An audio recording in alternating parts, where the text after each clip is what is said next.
ವೀಕ್ಷಕರೇ ನಮಸ್ಕಾರ. HR ನ್ಯೂಸ್ಗೆ ಸ್ವಾಗತ. ಇವತ್ತೊಂದು ವಿಶೇಷವಾದ ಒಂದು ಸುದ್ದಿಯನ್ನು ನಿಮ್ಮ ಮುಂದೆ ಹೇಳೋಕ್ಕೆ ಇಷ್ಟಪಡ್ತೀನಿ. ಇವತ್ತು ನಮ್ಮ ಜೊತೆ ಮುಖ್ಯ ಅತಿಥಿಗಳಾಗಿ ಹೊಸಕೋಟೆಯ ಪ್ರತಿಷ್ಠಿತ ಆಸ್ಪತ್ರೆಯ ವೈದ್ಯರು, ಖ್ಯಾತ ಆಸ್ಪತ್ರೆ ಸ್ಪರ್ಶ ಹಾಸ್ಪಿಟಲಿಯ ಮುಖ್ಯ ಆಡಳಿತ ವೈದ್ಯಾಧಿಕಾರಿಗಳಾದಂತಹ ಡಾಕ್ಟರ್ ವರದರಾಜ್ ಸರ್ ನಮ್ಮ ಜೊತೆ ಇದ್ದಾರೆ. ಸೊ ಅವರಿಗೆ ಈ ಒಂದು ಕಾರ್ಯಕ್ರಮಕ್ಕೆ ನಾನು ಹೃತ್ಪೂರ್ವಕವಾಗಿ ಸ್ವಾಗತವನ್ನು ಕರೀತೀನಿ. ಸೊ ಏನಪ್ಪ ವಿಶೇಷತೆ ಇವತ್ತು ಅಂತಂದರೆ, ಇವತ್ತು ನಗರ ಹಾಗೂ ಪಟ್ಟಣ ಪ್ರದೇಶಗಳಲ್ಲಿ ವಿಶಾಲವಾಗಿರಬೇಕಾದ್ರೆ ರಸ್ತೆಗಳು ಅಗಲವಾಗಿರಬೇಕು ಮತ್ತು ಫ್ಲೈಓವರ್ಗಳು ಬೇಕೇ ಬೇಕಾಗುತ್ತೆ. ಆದರೆ ಇವತ್ತು ಜನಸಂಖ್ಯೆ ದಟ್ಟಣೆ ಆಗಿ ಹೋಗ್ತಾ ಇದೆ, ವಾಹನಗಳ ಸಂಚಾರ ದಟ್ಟಣೆ ಆಗಿ ಹೋಗ್ತಾ ಇದೆ. ಮನುಷ್ಯ ಈ ಒಂದು ಕಲ್ಮಶಗಳ ಒಂದು ಜೀವನದಲ್ಲಿ ಬದುಕುವಂಥ ಒಂದು ದುಸ್ಥಿತಿಗೆ ಬಂದಿದ್ದಾನೆ. ಅದಕ್ಕೆ ಇದನ್ನೆಲ್ಲ ಪರಿಹಾರ ಆಗಬೇಕೇನಪ್ಪ ಅಂತಂದರೆ, ಒಂದು ವಿಶಾಲವಾದ ಒಂದು ರಸ್ತೆಗಳು ಬೇಕು ಮತ್ತು ಫ್ಲೈಓವರ್ಗಳು ಖಂಡಿತ ಬೇಕೇ ಬೇಕು. ಆದರೆ ಇತ್ತೀಚಿನ ದಿನಗಳಲ್ಲಿ ನಮ್ಮ ಕೋಲಾರ ಜಿಲ್ಲೆ ಮಾಲೂರಿನಲ್ಲಿ ಒಂದು ಫ್ಲೈಓವರ್ಗಳ ಬಗ್ಗೆ ಹೊಸದಾಗಿ ಬಂದಿದೆ. ಈಗ ಒಂದು ಫ್ಲೈಓವರ್, ಆ ಫ್ಲೈಓವರ್ ಬಗ್ಗೆ ಒಂದು ಹೆಚ್ಚಾದ ಅಪಸ್ವರಗಳು ಬರ್ತಾ ಇದ್ದಾವೆ. ಸೊ ಆ ವಿಚಾರವಾಗಿ ಮಾತನಾಡಲಿಕ್ಕೆ ನಮ್ಮ ವೈದ್ಯರು, ನಮ್ಮ ಸ್ಥಳೀಯರು, ಮಾಲೂರು ತಾಲೂಕಿನ ಒಬ್ಬ ಡಾಕ್ಟರು, ನುರಿತ ಡಾಕ್ಟರು, ಸೊ ಅವ್ರನ್ನ ಈ ಬಗ್ಗೆ ವಿಚಾರ ಮಾಡೋಣ ಅಂತ ಇವತ್ತು ನಾನು ಕರೆಸಿದ್ದೀನಿ.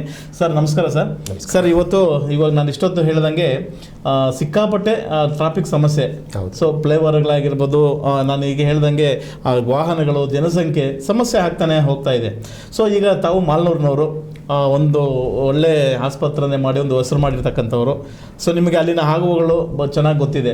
ಸೊ ಈಗ ಹೊಸದಾಗಿ ಮಾಲೂರಿಗೆ ಒಂದು ಫ್ಲೈಓವರ್ ಅಂತ ಬಂದಿದೆ. ಆದರೆ ಅಲ್ಲಿ ಪ್ರತಿ ದಿವಸ ಪ್ರತಿಭಟನೆಗಳು ನಡೀತಾ ಇದೆ. ಬೇಕು ಬೇಡ ಬೇಕು ಅಂತ ಒಂದು ಕೆಟ್ಟ ಪ್ರಚಾರ ನಡೀತಾ ಇದೆ. ಸೊ ಅದರ ಬಗ್ಗೆ ನಿಮ್ಮ ಅಭಿಪ್ರಾಯ ಸರ್? ಮೊದಲನೇಗೆ ಹೇಳ್ಬೇಕಂದ್ರೆ,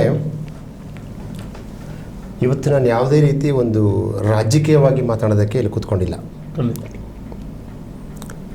ಅಂದರೆ ನಾನು ಒಬ್ಬ ಮಾಲೂರಿನ ಸ್ಥಳೀಯನಾಗಿ ಅಲ್ಲೇ ಬೆಳೆದಿರೋದ್ರಿಂದ ಆ ಒಂದು ತಾಲೂಕಿನಲ್ಲಿ ಏನು ಬೇಕು ಏನು ಬೇಡ ಅನ್ನೋದು ನನಗೂ ಗೊತ್ತು ಅನ್ನೋ ಒಂದೇ ಒಂದು ಕಾರಣಕ್ಕೆ ಈ ಒಂದು ವಿಚಾರ ಇನ್ನೊಂದು 10 ಜನಕ್ಕೆ ಗೊತ್ತಾಗಬೇಕು ಅನ್ನೋ ಒಂದೇ ಒಂದು ಕಾರಣಕ್ಕೆ ಇವತ್ತು ಈ ವಿಚಾರಗೋಸ್ಕರ ಇಟ್ಕೊಂಡಿದ್ದೀವಿ. ಇಲ್ಲಿ ಏನಪ್ಪ ಅಂದರೆ, ಮೊದಲನೇದಾಗಿ ಹೇಳ್ತೀನಿ, ಈ ವಿಡಿಯೋ ನೋಡ್ತಕ್ಕಂಥ ಪ್ರತಿಯೊಬ್ಬರು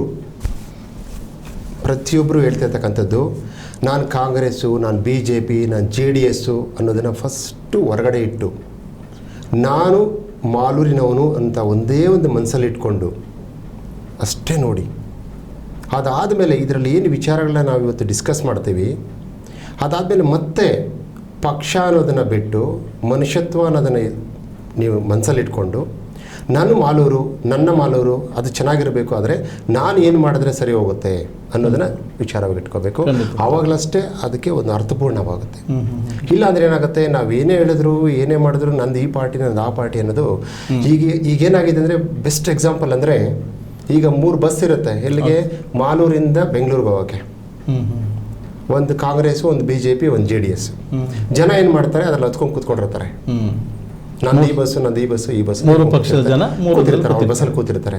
ಅದರಲ್ಲಿ ಕೆಲವರು ಏನು ಮಾಡ್ತಾರೆ, ಜನ ಅವ್ರಿಗೆ ಗೊತ್ತಿಲ್ಲದೆ ಇಲ್ಲಿ ಗೊತ್ತಿಲ್ಲದೆ ನಾನು ಆ ಬಸ್ ಹತ್ತೆ ಈ ಬಸ್ ಹತ್ತೆ ಅಂತ ಹತ್ಕೊಂಡು ಓಡ್ತಾ ಇರ್ತಾರೆ.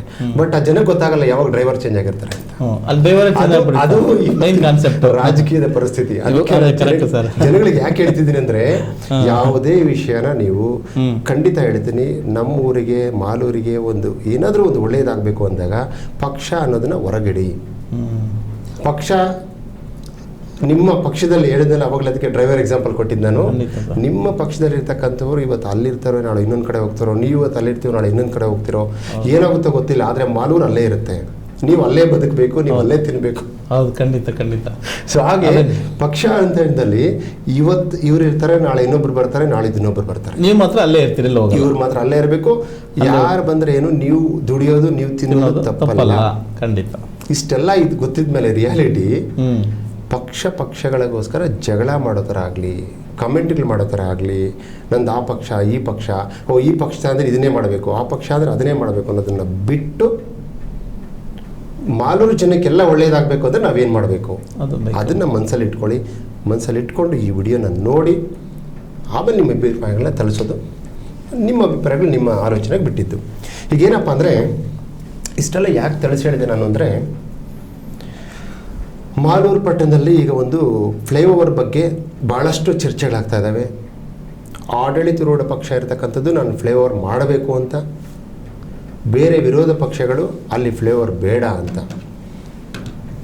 ಹಾಗಂದ್ರೆ ಏನಪ್ಪ ಇದು, ಯಾಕೆ ಈಗ ಮೇಲ್ನೋಟಕ್ಕೆ ಕಾಣಿಸಿದ ತಕ್ಷಣ ನಮಗೇನೋ ಬೇರೆ ವಿಷಯ ಗೊತ್ತಾಗುತ್ತೆ. ಹೌದು ಇವ್ರು ಮಾಡಬೇಕು ಅಂದರೆ ಅವ್ರೇನೋ ತೊಂದರೆ ಕೊಡ್ತಿದ್ದಾರಾ ಅಂತ ಒಂದು ಕ್ವಶನ್ ಹುಟ್ಟುತ್ತೆ ಅಲ್ಲಿ, ಓಕೆ ಸರ್, ಅಲ್ವಾ? ಸೊ ಇನ್ನು ಕೆಲವರು ಏನಕ್ಕೆ ಇವ್ರು ಸುಮ್ಮನೆ ಅಪೋಸ್ ಮಾಡ್ತಾರೆ ಅಂತ ಇಲ್ಲಿ ಎರಡು ವಿಷಯ ಗಮನಿಸಬೇಕು. ಈಗ ಬೆಂಕಿ ಇಲ್ಲದೆ ಹೊಗೆ ಆಡಲ್ಲ ಅಂತಾರೆ. ಏನಾದರೂ ಒಂದು ಸ್ವಲ್ಪ ತೊಂದರೆಗಳಿದ್ರೇ ಅಪಸ್ವರಗಳು ಎತ್ತಕ್ಕೂ ಕಾರಣ, ಅದನ್ನೂ ಒಂದು ಆಲೋಚನೆಯಲ್ಲಿ ಇಟ್ಕೊಂಡು ನಾವು ವಿಚಾರ ಮಾಡಬೇಕು. ನಾನು ಯಾಕೆ ಹೇಳ್ತೀನಿ ಅಂತ ಹೇಳಿದ್ರೆ, ಹೀಗೆ ನೋಡಿ, ನಾವು ಯಾವುದೇ ಒಂದು ಈಗ ಪ್ರಸ್ತುತ ರಾಜಕಾರಣಕ್ಕೆ ಅಷ್ಟೇ ಬರ್ತೀವಿ, ಹಳೆ ರಾಜಕೀಯಕ್ಕೆ ಹೋಗಲ್ಲ ನಾನು. ಈಗ ಪ್ರೆಸೆಂಟ್ಲಿ ಯಾರ್ಯಾರು ರಾಜಕಾರಣಿಗಳಿದ್ದಾರೆ, ಅಲ್ಲಿ ಏನೇನು ಮಾಡ್ತಾ ಇದ್ದಾರೆ, ಯಾಕೆ ಏನು, ಇದ್ರ ಬಗ್ಗೆ ಅಷ್ಟೇ ಮಾತಾಡೋಕ್ಕೆ ಇಷ್ಟಪಡ್ತೀನಿ. ಇವಾಗ ಇದನ್ನು ಇಷ್ಟಪಡೋದಾದರೆ, ನಾವು ಯಾವುದೇ ಒಂದು ಕೆಲಸಗಳು ಮಾಡಿದ್ರೆ, ಒಬ್ಬ MLA ಅನ್ಸ್ಕೊಂಡವರು, ಶಾಸಕರು ಅನ್ಸ್ಕೊಂಡವರು ಯಾವುದೇ ಒಂದು ಕೆಲಸ ಮಾಡಿದ್ರೆ ಅದು ಶಾಶ್ವತವಾಗಿ ಉಳಿಬೇಕು. ಅಂದರೆ ಅವರು ನಾಳೆ ಅಧಿಕಾರದಲ್ಲಿಲ್ಲ ಅಂದ್ರೂ ಅವರ ಹೆಸರು ಇವರು ಮಾಡಿದ್ರು, ಇವ್ರು ಮಾಡಿಕೊಟ್ರು ಅನ್ನೋದು ಶಾಶ್ವತವಾಗಿ ಉಳ್ಕೊಂಡು ಹೋಗ್ಬೇಕು. ಇದು ನಮಗೆ ಬೇಕಾಗಿರ್ತಕ್ಕಂಥ. ಸೊ ಯಾವುದೇ ಒಬ್ಬ ಶಾಸಕರಾಗಲಿ MLA ಆಗಲಿ, ಅವ್ರು ಇವತ್ತು ಮಾಡಿಕೊಟ್ಟಿದ್ದ ಕೆಲಸ ಅವರು ನಾಳೆ ಇಲ್ಲದೇ ಇದ್ರೂ ಅವ್ರನ್ನ ನೆನೆಸ್ಕೊಳೋ ಥರ ಇರಬೇಕು. ಅದು ಬೇಕಾಗಿರ್ತಕ್ಕಂಥದ್ದು. ಈ ನಿಟ್ಟಿನಲ್ಲಿ ಹೋದರೆ MLA ಯಾವ ಪಾರ್ಟಿಯವರಾದರೂ ಆಗಿರಲಿ, ನಾನು ಅದಕ್ಕೆ ಪಕ್ಷಾತೀತವಾಗಿ ಇವತ್ತು ಮಾತಾಡ್ತಿದ್ದೀನಿ. ಯಾವುದೇ ಪಾರ್ಟಿಯವರು MLA ಆಗಿದ್ರು ಯಾರೂ ಈ MLAಗಳು ನಾನು ಕೆಟ್ಟ ಕೆಲಸ ಮಾಡಬೇಕು ಅಂತ ಹೋಗೋದಿಲ್ಲ. ಅವ್ರಿಗೂ ಒಂದು ಆಸೆ ಇರುತ್ತೆ, ನಾನು ಒಳ್ಳೆ ಕೆಲಸ ಮಾಡಬೇಕು, ಇದರಿಂದ ನನಗೆ ಹೆಸರು ತಗೋಬೇಕು, ಮತ್ತೆ ನಾನೇ ಬರಬೇಕು ಅನ್ನೋದು ಅವ್ರಿಗೆ ಆಸೆ ಇದ್ದಿರುತ್ತೆ. ಸೊ ಆ ಒಂದು ನಿಟ್ಟಿನಲ್ಲಿ ಯೋಚನೆ ಮಾಡಿದ್ರೆ ಅವ್ರದ್ದು ರೈಟ್ ಇರ್ಬೋದು, ಇಲ್ಲ ಅಂತಲ್ಲ, ಯಾರೇ ಇರಲಿ. ಆದರೆ ಅಪಸ್ವರಗಳು ಅಂತ ಬಂದಲ್ಲಿ ತಮ್ಮ ಈಗೋ ಅನ್ನೋದನ್ನು ಹೊರಗಿಟ್ಟು, ಯಾವುದೇ ಪಾರ್ಟಿ ಇರಲಿ, ತಮ್ಮ ಈಗೋ ಅನ್ನೋದನ್ನು ಹೊರಗಿಟ್ಟು ಏನಕ್ಕೆ ಅಪಸ್ವರ ಬರ್ತಾ ಇದೆ ಅಂತ ಒಂದು 5 ನಿಮಿಷ ಆದರೂ ಆಲೋಚನೆ ಮಾಡಬೇಕು. ಯಾಕಂದರೆ ಯಾವುದೇ ಒಂದು ಡಿಸ್ಕಷನ್ ಮಾಡಬೇಕಂತ ಹೇಳಿದ್ರೆ, ನಾವು ನಮಗೆ ಜೈಕಾರ ಹಾಕೊಂಡು 4 ಜನ ಮುಂದೆ ಕೂತ್ಕೊಂಡು ನಾವೇನಾದರೂ ಹೇಳಿದ್ರೆ ಅವ್ರು ಜೈಕಾರನೇ ಹಾಕ್ತಾರೆ. ಹೌದು, ಫಾಲೋವರ್ಸ್ ಜೈಕಾರ ಹಾಕೇ ಹಾಕ್ತಾರೆ. ಯಾರು ಅಪೋಸ್ ಮಾಡ್ತಿದಾರಲ್ಲ ಅವ್ರನ್ನ ಕೂಡಿಸ್ಕೊಂಡು ಕೇಳಬೇಕು. ಏನು ಕಷ್ಟ ಇದೆ ಅಂದರೆ, ಎಲ್ಲೋ 1-2 ಪಾಯಿಂಟ್ ಇವ್ರಿಗೆ ಗೊತ್ತಿಲ್ಲದೆ ಇರೋದನ್ನ ಅವರು ಎತ್ತಿ ಹಿಡಿದ್ರೆ, ಅವಾಗ ಇಬ್ಬರು ಅನುಸರಿಸ್ಕೊಂಡು ಹೋದರೆ ಅಲ್ಟಿಮೇಟ್ಲಿ ಇದು ಬರ್ತಕ್ಕಂಥದ್ದೇನು ಶಾಶ್ವತ ಪರಿಹಾರ. ಅಂದರೆ ಶಾಶ್ವತವಾಗಿ ಒಳ್ಳೇದು ಕೆಲಸಕ್ಕೆ ಮಾಡೋಕ್ಕೆ ಅಂತ ಹೇಳಿದ್ರೆ ಇಬ್ಬರಿಗೂ ಅನುಕೂಲ, ಅದು ಮಾಲೂರು ಜನತೆಗೆ ಅನುಕೂಲ ಆಗುತ್ತೆ. ಸೊ ಇದು ಒಟ್ಟಾರೆ ನಾನು ಹೇಳ್ಬೇಕಂತ ಹೊರಟಿರ್ತಕ್ಕಂಥದ್ದು. ಇಲ್ಲಿ ಈಗ ಪ್ರಸ್ತುತ ವಿಷಯಕ್ಕೆ ಬಂದರೆ ನಾನು ಒಂದು 2-3 ಎಕ್ಸಾಂಪಲ್ ಕೊಟ್ಕೊಂಡು ಹೋಗ್ತೀನಿ, ಆಮೇಲೆ ಇವಾಗಿಂದು ಫ್ಲೇವರ್ ವಿಚಾರಕ್ಕೆ ಬರ್ತೀನಿ. ಈಗ ಫಾರ್ ಎಕ್ಸಾಂಪಲ್ಲು, ಈಗ ನಾನು ಮೊದಲೇ ಹೇಳಿದಾಗೆ ಈಗಿರ್ತಕ್ಕಂಥ ರಾಜಕಾರಣಿಗಳ ಬಗ್ಗೆ ಹೇಳಬೇಕು ಅಂತ ಹೇಳಿದ್ರೆ, ಮಾಲೂರಿನಲ್ಲಿರ್ತಕ್ಕಂಥದ್ದು ಕಾಂಗ್ರೆಸ್ ಕಡೆಯಿಂದ ನಂಜೇಗೌಡರು ಈಗ ಗೆದ್ದಿದ್ದಾರೆ, ಪ್ರಸ್ತುತ ಶಾಸಕರಾಗಿದ್ದಾರೆ. ಎರಡನೇದು ಏನಂತ ಹೇಳಿದ್ರೆ, ಈಗ ನೆಕ್ಸ್ಟ್ ಬರತಕ್ಕಂಥದ್ದು BJPಯಲ್ಲಿ ಮಂಜುನಾಥ್ ಗೌಡರು, ಅವರು ಒಂದು ಸರಿ MLA ಆಗಿದ್ದರು, ಈಗ ಪ್ರಸ್ತುತ ಲಾಸ್ಟ್ ಟೈಮ್ ಸೋತಿದ್ದಾರೆ. ಇವಾಗಲೂ ಅವರ ಆ್ಯಕ್ಟಿವಿಟೀಸಲ್ಲಿ ಆ್ಯಕ್ಟಿವ್ ಆಗಿದ್ದಾರೆ, ಮಾಡ್ತಾ ಇದ್ದಾರೆ. ಇನ್ನು ಮೂರನೇವರು ಹೇಳಬೇಕು ಅಂತ ಹೇಳಿದ್ರೆ ಉಡಿ ವಿಜಯ್ ಕುಮಾರ್ ಅವರು. ಸೊ ಅವರು ಈಗ ಸಾಕಷ್ಟು ಕೆಲಸಗಳನ್ನ ಮಾಡ್ತಾ ಇದ್ದಾರೆ, ಜನಪರ ಕೆಲಸಗಳನ್ನ ಮಾಡ್ತಾ ಇದ್ದಾರೆ, ಅಟೆಂಡ್ ಮಾಡ್ತಿದ್ದಾರೆ ಎಲ್ಲನೂ. ಸೊ ಆ್ಯಕ್ಚುಲಿ ಅವರು ಈಗ ರೀಸೆಂಟಾಗಿ ಮೊದಲು ಇಂಡಿಪೆಂಡೆಂಟಲ್ಲಿದ್ದು ಈಗ ರೀಸೆಂಟಾಗಿ JDS ಪಾರ್ಟಿ ಸೇರ್ಕೊಂಡಿದ್ದಾರೆ. ಈಗ ನಾನು ಕಾಂಗ್ರೆಸ್, BJP, JDS ಅಭ್ಯರ್ಥಿಗಳನ್ನು ಗುರುತಿಸಿದಾಗೋಯ್ತು. ಇನ್ನೊಬ್ರು ಇದ್ದಾರೆ, ಇನ್ನು ರಾಮೇಗೌಡರು ಅಂತ ಇದ್ರು. ಇವಾಗ ಅವರು ವಿಜಯ್ ಕುಮಾರ್ ಜೊತೆ ರಾಮೇಗೌಡರು ಇರ್ತಕ್ಕಂಥದ್ದು. ಈಗ ಅದಕ್ಕೆ ತಗೊಂಡೆ ನಾನೀಗ. ಸೊ ಈ 3 ಜನ ತಗೊಂಡಲ್ಲಿ ಈ 3 ಜನದ ಅಷ್ಟೇ ತಗೋತೀನಿ ನಾನೀಗ, ಹಳೇದಕ್ಕೆ ಹೋಗ್ತಿಲ್ಲ ನಾನು. ಕಿರಣ್ ಶೆಟ್ಟಿ ಅವರು ಭಾಳಷ್ಟು ಮಾಡಿದ್ದಾರೆ, ಇನ್ನೂ ಹಳಬರಲ್ಲ. ನಮಗೆ ನಾಗರಾಜ್ ಸರ್ ಅವರು ಭಾಳಷ್ಟು ಮಾಡಿದ್ದಾರೆ, ದ್ಯಾವೀರಪ್ಪ ಅವರು ಭಾಳಷ್ಟು ಮಾಡಿದ್ದಾರೆ. ನಂಗೆ ಅದೆಲ್ಲ ಈಗಿನ ಪ್ರಸಕ್ತದಷ್ಟೇ ಮಾತಾಡೋಣ. ಪ್ರಸಕ್ತದಕ್ಕೆ ಮಾತಾಡೋಕೆ ಹೋದರೆ ಏನಾಗುತ್ತೆ, ಇತ್ತೀಚೆಗೆ ಅದು ಭಾಳ ಮೀಡಿಯಾದಲ್ಲೆಲ್ಲ ಭಾಳ ಇದು ಬಂದಿದ್ದು ಗೊತ್ತಿರುತ್ತೆ ನಿಮಗೆಲ್ಲ, ವೈರಲ್ ಆಗಿತ್ತು ಅದೆಲ್ಲಾನು. ಶಿವರಾತ್ರೋತ್ಸವ ಅಂತ ಒಂದು ಫಂಕ್ಷನ್ ಮಾಡ್ತಾರೆ ಮಾಲೂರಲ್ಲಿ, ಶಿವರಾತ್ರಿ ದಿವಸ. ಅದಾದಮೇಲೆ ಸ್ವಲ್ಪ ದಿನಕ್ಕೆ ಒಂದು ಒನಲು ಬೆಳಕಿನ ಕ್ರಿಕೆಟ್ ಪಂದ್ಯನ ಆಯೋಜಿಸ್ತಾರೆ. ಫಸ್ಟ್ ಟೈಮ್ ಅನ್ಸುತ್ತೆ ನಮ್ಮ ಇಡೀ ನಮ್ಮ ಜಿಲ್ಲೆಗೆ ಫಸ್ಟ್ ಟೈಮ್ ಬೆಳಕಲ್ಲಿ ಒಳ್ಳೆ ಒನಲು ಬೆಳಕಿನ ಒಂದು ಕ್ರಿಕೆಟ್ ಪಂದ್ಯ ಫೆಡ್ ಲೈಟ್ಸ್ ಹಾಕೊಂಡು ಕ್ರಿಕೆಟ್ ಸ್ಟೇಡಿಯಂ ತರ ಮಾಡಿದ್ರು. ಆ ಕ್ರಿಕೆಟ್ ಸ್ಟೇಡಿಯಂ ತರ ಯಾಕೆ ಮಾಡಿದ್ರು, ಅವತ್ತು ಶಿವರಾತ್ರೋತ್ಸವ ಯಾಕೆ ಮಾಡಿದ್ರು ಅಂತ ಹೇಳಿದ್ರೆ, ಅವತ್ತು ಅಧಿಕಾರದಲ್ಲಿದ್ದಲ್ಲಿ ಮಂಜುನಾಥ್ ಗೌಡರು ಕೊಟ್ಟ ಒಂದು ಕೊಡುಗೆ ಅದು. ಆ ಹೋಂಡಾ ಸ್ಟೇಡಿಯಂ ಅಂತ ಕರಿತೀವಿ, ಅವತ್ತು ಬೇರೆ ಒಂದು ಅನುದಾನಗಳೇನು ಕೊಡ್ತಾರೆ ಬೇರೆ ಕಂಪ್ನಿಗಳ ಕಡೆಯಿಂದ, ಅದನ್ನ ಅಲ್ಲಿಗೆ ಮಾಡಿಕೊಟ್ಟಿದ್ದಾರೆ. ಇವತ್ತು ಅವ್ರು ಮಂಜುನಾಥ್ ಗೌಡರು ಸೋತಿದ್ರು, ಅದನ್ನೇನಂತಾರೆ ಅವ್ರ ಕಾಲದಲ್ಲಿ ಅವರಿದ್ದಲ್ಲಿ ಇದನ್ನು ಮಾಡಿಸ್ಕೊಂಡಿದ್ರು. ಇವತ್ತು ನಮ್ಮ ಶಾಸಕರು ಮಾಡಿದ್ದು, ಇವತ್ತು ನಾವು ಕ್ರಿಕೆಟ್ ಆಡಿದ್ದು ಏನಕ್ಕೆ ಅವ್ರು ಮಾಡಿಕೊಟ್ಟಿದ್ದಕ್ಕೆ ಅಂತ ಆಗಿ. ಓಕೆನಾ? ಎರಡನೇದು ಹೇಳ್ತೀನಿ, ತಿರುಪತಿ ದೇವಸ್ಥಾನಕ್ಕೆ ಬರೋಣ. ತಿರುಪತಿ ದೇವಸ್ಥಾನ ಮೊದಲು ಯಾವ ಥರ ಇತ್ತು, ಮಂಜುನಾಥ್ ಗೌಡರು ಬಂದ ತಕ್ಷಣ ಅದನ್ನ ಇಷ್ಟೆಲ್ಲ ಚೇಂಜ್ ಮಾಡಿ ಅದೆಲ್ಲ ಜಮೀನೆಲ್ಲ ಸ್ವಲ್ಪ ಅಕ್ವೈರಿ ಮಾಡಿಸ್ಕೊಟ್ಟು ದೇವಸ್ಥಾನಕ್ಕೋಸ್ಕರ ಎಲ್ಲ ಮಾಡಿದ್ರು. ಈಗ ಒಂದು ಕಡೆ ಯೋಚನೆ ಮಾಡಿ ನೋಡಿ, ಅವರು ಮಂಜುನಾಥ್ ಗೌಡರು 7 ವರ್ಷ ಆಯ್ತು, ಇವತ್ತಿಗೆ 8ನೇ ವರ್ಷ ಇದು ಅಲ್ವಾ ಎಲೆಕ್ಷನ್. ಹೌದು ಸರ್, ಹೌದು ಹೇಳಿ. ಅವ್ರು ಅವಾಗ ಮಾಡಿಬಿಟ್ಟಿದ್ದನ್ನ ನಮ್ಗೆ 8 ವರ್ಷ ಬೇಕಾಗಿರಲಿಲ್ಲ ಆ ದೇವಸ್ಥಾನ ಪೂರ್ಣಗೊಳಿಸೋದಕ್ಕೆ. ಇನ್ನೂ ನಡೀತಾ ಇದೆ ಕಾಮಗಾರಿಗಳು. ಅವ್ರು ಮುಗಿದ ತಕ್ಷಣ 2 ವರ್ಷಕ್ಕೆ ಮುಗಿಸ್ಕೊಡ್ಬೋದಾಗಿತ್ತು ನಂಜೇಗೌಡರು. ಇನ್ನೂ ಮಾಡಿಲ್ಲ. ಓಕೆ, ಇನ್ನೂ ಮಾಡ್ತಿದ್ದಾರೆ. ನಾನು ಅವ್ರ ಬಗ್ಗೆ ಏನು ಕೆಟ್ಟದಾಗ ಮಾತಾಡ್ತಿಲ್ಲ, ವಿಚಾರಗಳನ್ನ ಹೇಳ್ತಾ ಇದ್ದೀನಿ. ಅಂದರೆ ಯಾವುದೇ ಒಂದು ಮಾಡಿದ್ರು ಅದು ಪರ್ಮನೆಂಟಾಗಿ ಉಳಿಬೇಕು ಅಂತ ಅಷ್ಟೇ ಹೇಳ್ತಾ ಇರೋದು. ಇನ್ನು 3ನೇ ವಿಚಾರಕ್ಕೆ ಬಂದರೆ ಅದು ನಂಜೇಗೌಡರಿಗೂ ಗೊತ್ತಿರುತ್ತೆ, ಈಗಿನ MLA ನಂಜೇಗೌಡರಿಗೂ ಗೊತ್ತಿರುತ್ತೆ ಆ ವಿಚಾರ. ಮಂಜುನಾಥ್ ಗೌಡರು MLA ಆಗಿದ್ದಲ್ಲಿ ಎಷ್ಟು ಹಳ್ಳಿಗಳಿಗೆ CC ರೋಡ್ಸ್ ಹಾಕಿದ್ದಾರೆ, ಸಿಮೆಂಟ್ ಕಾಂಕ್ರೀಟ್ ಏನಿಲ್ಲ ಅದು ರಸ್ತೆಗಳು ಎಷ್ಟು ಹಳ್ಳಿಗಳಿಗೆ ಹಾಕಿದ್ದಾರೆ, ಮಾದೂರಲ್ಲಿ ಎಷ್ಟು ಏರಿಯಾಗಳಿಗೆ ಹಾಕಿದ್ದಾರೆ ಅಂತ ಅವ್ರಿಗೂ ಗೊತ್ತಿರುತ್ತದಿಲ್ಲ. ಯಾಕಂದರೆ ಅವ್ರಿಗೆ ಒಂದೇ ಪಾರ್ಟಿಲಿ ಇದ್ದವರಾಗ ಇರಬೇಕಾದ್ರೆ. ಸೊ ಎಷ್ಟು ಹಳ್ಳಿಗಳಿಗೆ CC ರಸ್ತೆಗಳು ಹಾಕಿದ್ರು, ಅವಾಗಿದ್ದಲ್ಲಿ ಎಷ್ಟೆಲ್ಲ ಅವರು ತಾರ್ ರೋಡ್ಗಳು ಹಾಕ್ಸಿದ್ರು. ಅವಾಗ ಹೊಸಕೋಟೆ ಮಾಲೂರು ರೋಡ್ ಇದೆಯಲ್ಲ, ಅವಾಗ ಅವರಿದ್ದಲ್ಲೇ ಇದನ್ನ ಈ ರೋಡ್ ಅಂತ ಮಾಡಿದ್ದ. ಅವಾಗ ಈಗೇನು 2 ವೇ ಮಾಡಿದ್ರಲ್ಲ, ಅವರಿದ್ದಲ್ಲೇ ಮಾಡಿದ್ದು. ಇವಾಗವರೆಗೂ ಅದನ್ನ ಮಂಜುನಾಥ್ ಗೌಡ್ರಿದ್ದಲ್ಲೇ ಮಾಡಿದ್ದು ಅಂತ ಹೇಳ್ಕೊಳ್ತಾರೆ. ಸೊ ಇದನ್ನ ಯಾಕಪ್ಪ ಬಿಡಿಸದೆ ಹೇಳಿದ್ರೆ ಇದು ಇವ್ರ ಬಗ್ಗೆ ಹೇಳ್ಬೇಕಾದ್ರೆ. ಇನ್ನು ಊಟಿ ವಿಜಯಕುಮಾರ್ ಬಗ್ಗೆ ಹೇಳ್ಬೇಕಂದ್ರೆ ಅವರು ಭಾಳಷ್ಟು ಈಗ ಜನಪರ ಕಾರ್ಯಕ್ರಮಗಳನ್ನ ಮಾಡ್ತಾ ಇದ್ದಾರೆ, ಅವರು ಜನಕ್ಕೆ ಹೆಲ್ಪ್ ಮಾಡಿದ್ದಾರೆ, ನಾನಾ ರೀತಿಯಲ್ಲಿ ಅವ್ರು ಹೆಲ್ಪ್ ಮಾಡ್ತಾ ಇದ್ದಾರೆ. ಅವ್ರು ಇನ್ನೂ ಇದುವರೆಗೂ ಇನ್ನೂ MLA ಆಗಿಲ್ಲ. MLA ಆಗೋ ಒಂದು ಆಸೆಯಲ್ಲಿದ್ದಾರೆ. ಈಗ ಎಷ್ಟೇ ಎಫರ್ಟ್ ನಮ್ದಿದ್ರು ಅದೃಷ್ಟ ಅನ್ನೋದಿರುತ್ತೆ, ದೇವರು ಹಣೆ ಬರಹ ಅಂತ. ದೇವರು ಯಾರು ಕೊಡಬೇಕು ಯಾರು ಕೊಡಬಾರ್ದು ಅಂತ ಇನ್ನು ನೋಡ್ಬೇಕು ಅವ್ರಿಗೆ. ಈಗ ದೇವರ ಆಶೀರ್ವಾದ ಮಾಡೋದು ಬಿಡೋದು ಅದು ಅವರು ಬಿಟ್ಟಿದ್ದು. ಸೊ ಈಗ ಅವರು ಕೆಲಸ ಮಾಡ್ತಾ ಇದ್ದಾರೆ. ಅಷ್ಟು ಅದು ಬಿಟ್ಟರೆ ನೆಕ್ಸ್ಟ್ ಬರ್ತಕ್ಕಂಥ ನಂಜೇಗೌಡರು. ಇವಾಗ ನಾನು ಯಾಕೆ ಹೇಳಿದೆ ಇದನ್ನೆಲ್ಲ ಅಂದರೆ, ಈಗ ನಾನು ನಂಜೇಗೌಡರು ಕೆಲಸ ಮಾಡಿಲ್ಲ ಅಂತ ಹೇಳಕ್ಕಂತ ನಾನು ಇಲ್ಲಿ ಕೂತ್ಕೊಂಡಿಲ್ಲ. ಈಗ ಅವ್ರದ್ದು ಕೆಲಸನ ಹೇಳ್ತೀನಿ ನನಗೆ ಏನಂತ. ಈಗ ಮೇಯ್ನು ಕಳೆದ 5 ವರ್ಷ ಏನಿದ್ರು ನಂಜೇಗೌಡರು, ಮೊದಲು 5 ವರ್ಷ MLA ಆಗಿದ್ದಾಗ ಯಾರಾದರೂ ಮಾಲೂರು ತಾಲೂಕಿಂದ ಬಂದು ಇದು ಒಂದು ರೋಡ್ ನಾವು ಮಾಡಿಸ್ಕೊಟ್ವಿ ಅಂತ ಹೇಳಿ ಬಂದೋಣ. 5 ವರ್ಷ ಕಳೆದ ಬಾರಿ ಒಂದು ರೋಡ್ ಆಗಿಲ್ಲ. ಯಾರಾದ್ರೂ ನೋಟ್ ಮಾಡಲಿ, ಈ ರೋಡ್ ಆಯ್ತು ಅವರಿದ್ದಲ್ಲಿ ಅಂತ ಹೇಳಿ. ಆಗಲಿಲ್ಲ. ಆದರೆ 5 ವರ್ಷ ಇದ್ದಾಗೂ ಏನು ಮಾಡಲಿಲ್ಲ ಇಲ್ಲ, ಯಾವುದು ರೋಡ್ ಆಗಲಿಲ್ಲ. ಆಗ ಈಗ ಈ ಟರ್ಮ್ ಬಂದಮೇಲೆ ಸಾಕಷ್ಟು ಕಾರ್ಯಕ್ರಮ ಮಾಡ್ತಾ ಇದ್ದಾರೆ. ಈಗ ಒಂದು ಹೊಸದಾಗಿ ತಾಲೂಕು ಆಡಳಿತನ ಒಂದು ಪಂಚಾಯತಿ ಲೆವೆಲ್ ತೊಗೊಂಡೋಗೋದು ಇದೆಲ್ಲ ಮಾಡ್ತಿದ್ದಾರೆ. ಬಹುಶಃ ಅದು ಒಳ್ಳೆಯ ಕಾರ್ಯಕ್ರಮ. ನಾನು ಅಬ್ಸರ್ವ್ ಮಾಡ್ತಾ ಇದ್ದೀನಿ ಎಲ್ಲಾನು. ಅದು ಒಳ್ಳೆಯ ಕಾರ್ಯಕ್ರಮ. ಅದು ಜನಗಳ ಒಂದು ಸ್ಪಂದಿಸೋದಕ್ಕೆ, ಅಲ್ಲಿಂದ ಒಂದು ಏನು ಸಮಸ್ಯೆಗಳನ್ನ ತೀರಿಸೋದಕ್ಕೆ ಅವರು ವೆರಿ ಗುಡ್ ಇದು. ಯಾರೇ ಆಗಲಿ MLAಗಳು ಅದನ್ನು ಅಳವಡಿಸ್ಕೊಂಡ್ರೆ ಭಾಳ ಒಳ್ಳೆಯದು. ಅಂದರೆ ಪಕ್ಷಾತೀತವಾಗಿ ಯಾವ ಪಕ್ಷದ MLA ಆದರೂ ಆ ಥರದ ಕಾರ್ಯಕ್ರಮ ಮಾಡಬೇಕು, ಒಳ್ಳೆಯದಾಗುತ್ತೆ ಜನಕ್ಕೆ. 2ನೇ ಇನ್ನೊಂದು ಹೇಳ್ತೀನಿ, ಅವ್ರ ಬಗ್ಗೆನೇ ಹೇಳ್ತೀನಿ. ಆವಾಗಲೇ ಮಂಜುನಾಥ್ ಗೌಡರು ಮಾಡಿದ ಸ್ಟೇಡಿಯಮಲ್ಲಿ ಮಾಡಿದ್ರು. ಅದು ಇಲ್ಲಾಂದ್ರೆ ಇವಾಗ ಮಾಡೋಕ್ಕಾಗ್ತಿರ್ಲಿಲ್ಲ, ಮಾಡಿದ್ರು. ಅದೇ ರೀತಿ ಏನಾಗ್ತಾ ಇದೆ ಇವತ್ತು ಹೇಳ್ತೀನಿ ನಾನು, ಹೊಸಕೋಟೆ ಮತ್ತು ಮಾಲೂರು ಇವತ್ತು ಏನು ಕಾಂಕ್ರೀಟ್ ರೋಡ್ ಆಗ್ತಾ ಇದೆ, ಸಿಮೆಂಟ್ ಕಾಂಕ್ರೀಟ್ ರೋಡ್ ಆಗ್ತಾ ಇದೆ, ಅದಕ್ಕೆ ಅವ್ರಿಗೆ 100 ಮಾರ್ಕ್ಸ್ ಕೊಡಬೇಕು. ಯಾಕೆ ಅಂತ ನಾನೇ ಹೇಳ್ತೀನಿ. ರೀಸನ್ ಇದೆ ಅದಕ್ಕೆ.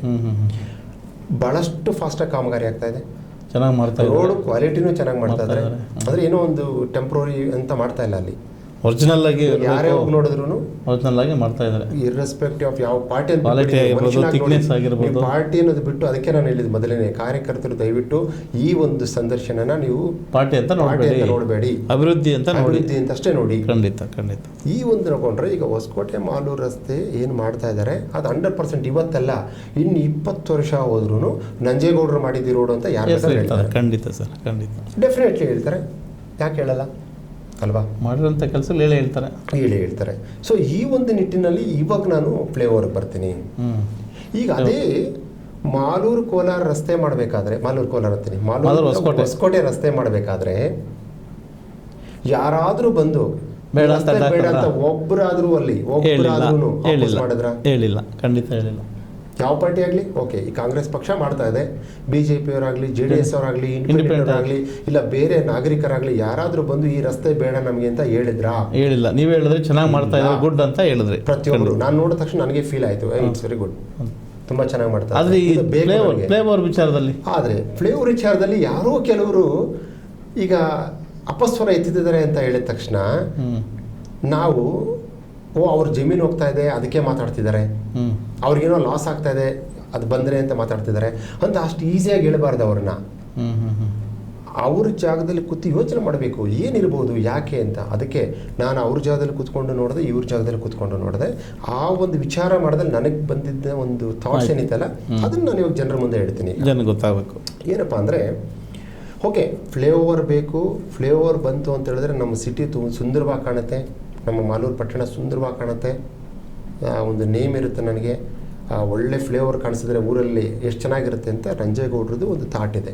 100% ಅದನ್ನು ನಾನು ಬೇಡ ಅಂತಿಲ್ಲ, ಅದನ್ನು ನಾವು ತಪ್ಪು ಅನ್ನೋಕ್ಕಾಗಲ್ಲ. ರೋಡ್ ಸ್ಯಾಂಕ್ಷನ್ ಆಗಿದೆ, ಬಂದಿದೆ.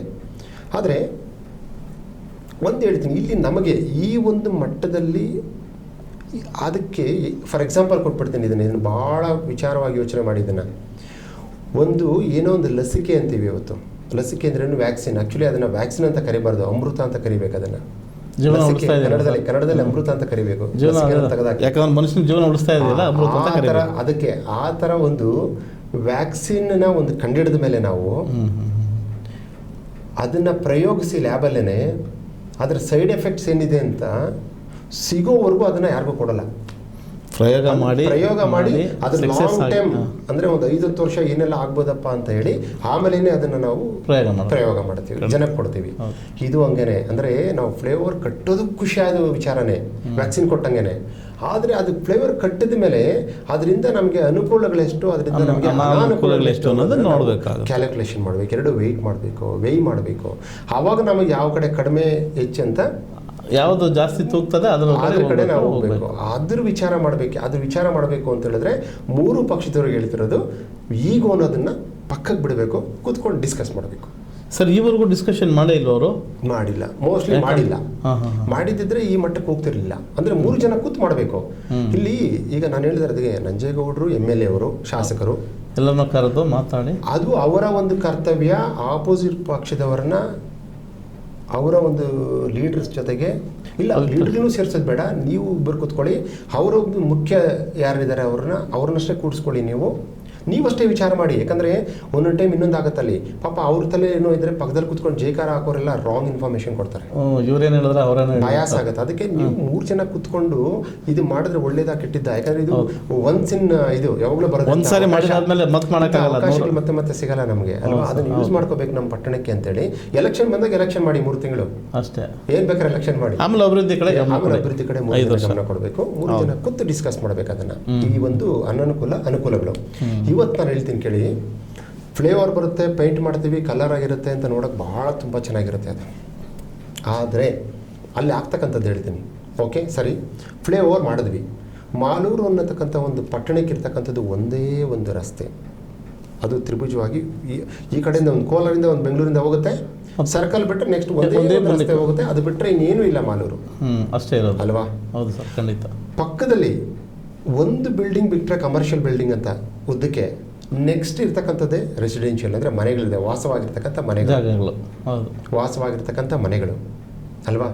ಸೊ ಇದನ್ನು ನಾವು ಮನಸ್ಸಲ್ಲಿ ಇಟ್ಕೊಂಡ್ರೆ ಏನಾಗುತ್ತೆ, ಇವತ್ತು ಫ್ಲೇಓವರ್ ಅಲ್ಲಿ ನಾವು ಬಂತು ಕಟ್ಟಿದ್ವಿ ಅಂತ ಹೇಳಿದ್ರೆ ಅದು ಯಾವಾಗ ಕಟ್ಟಬೇಕು ಫ್ಲೇಓವರು?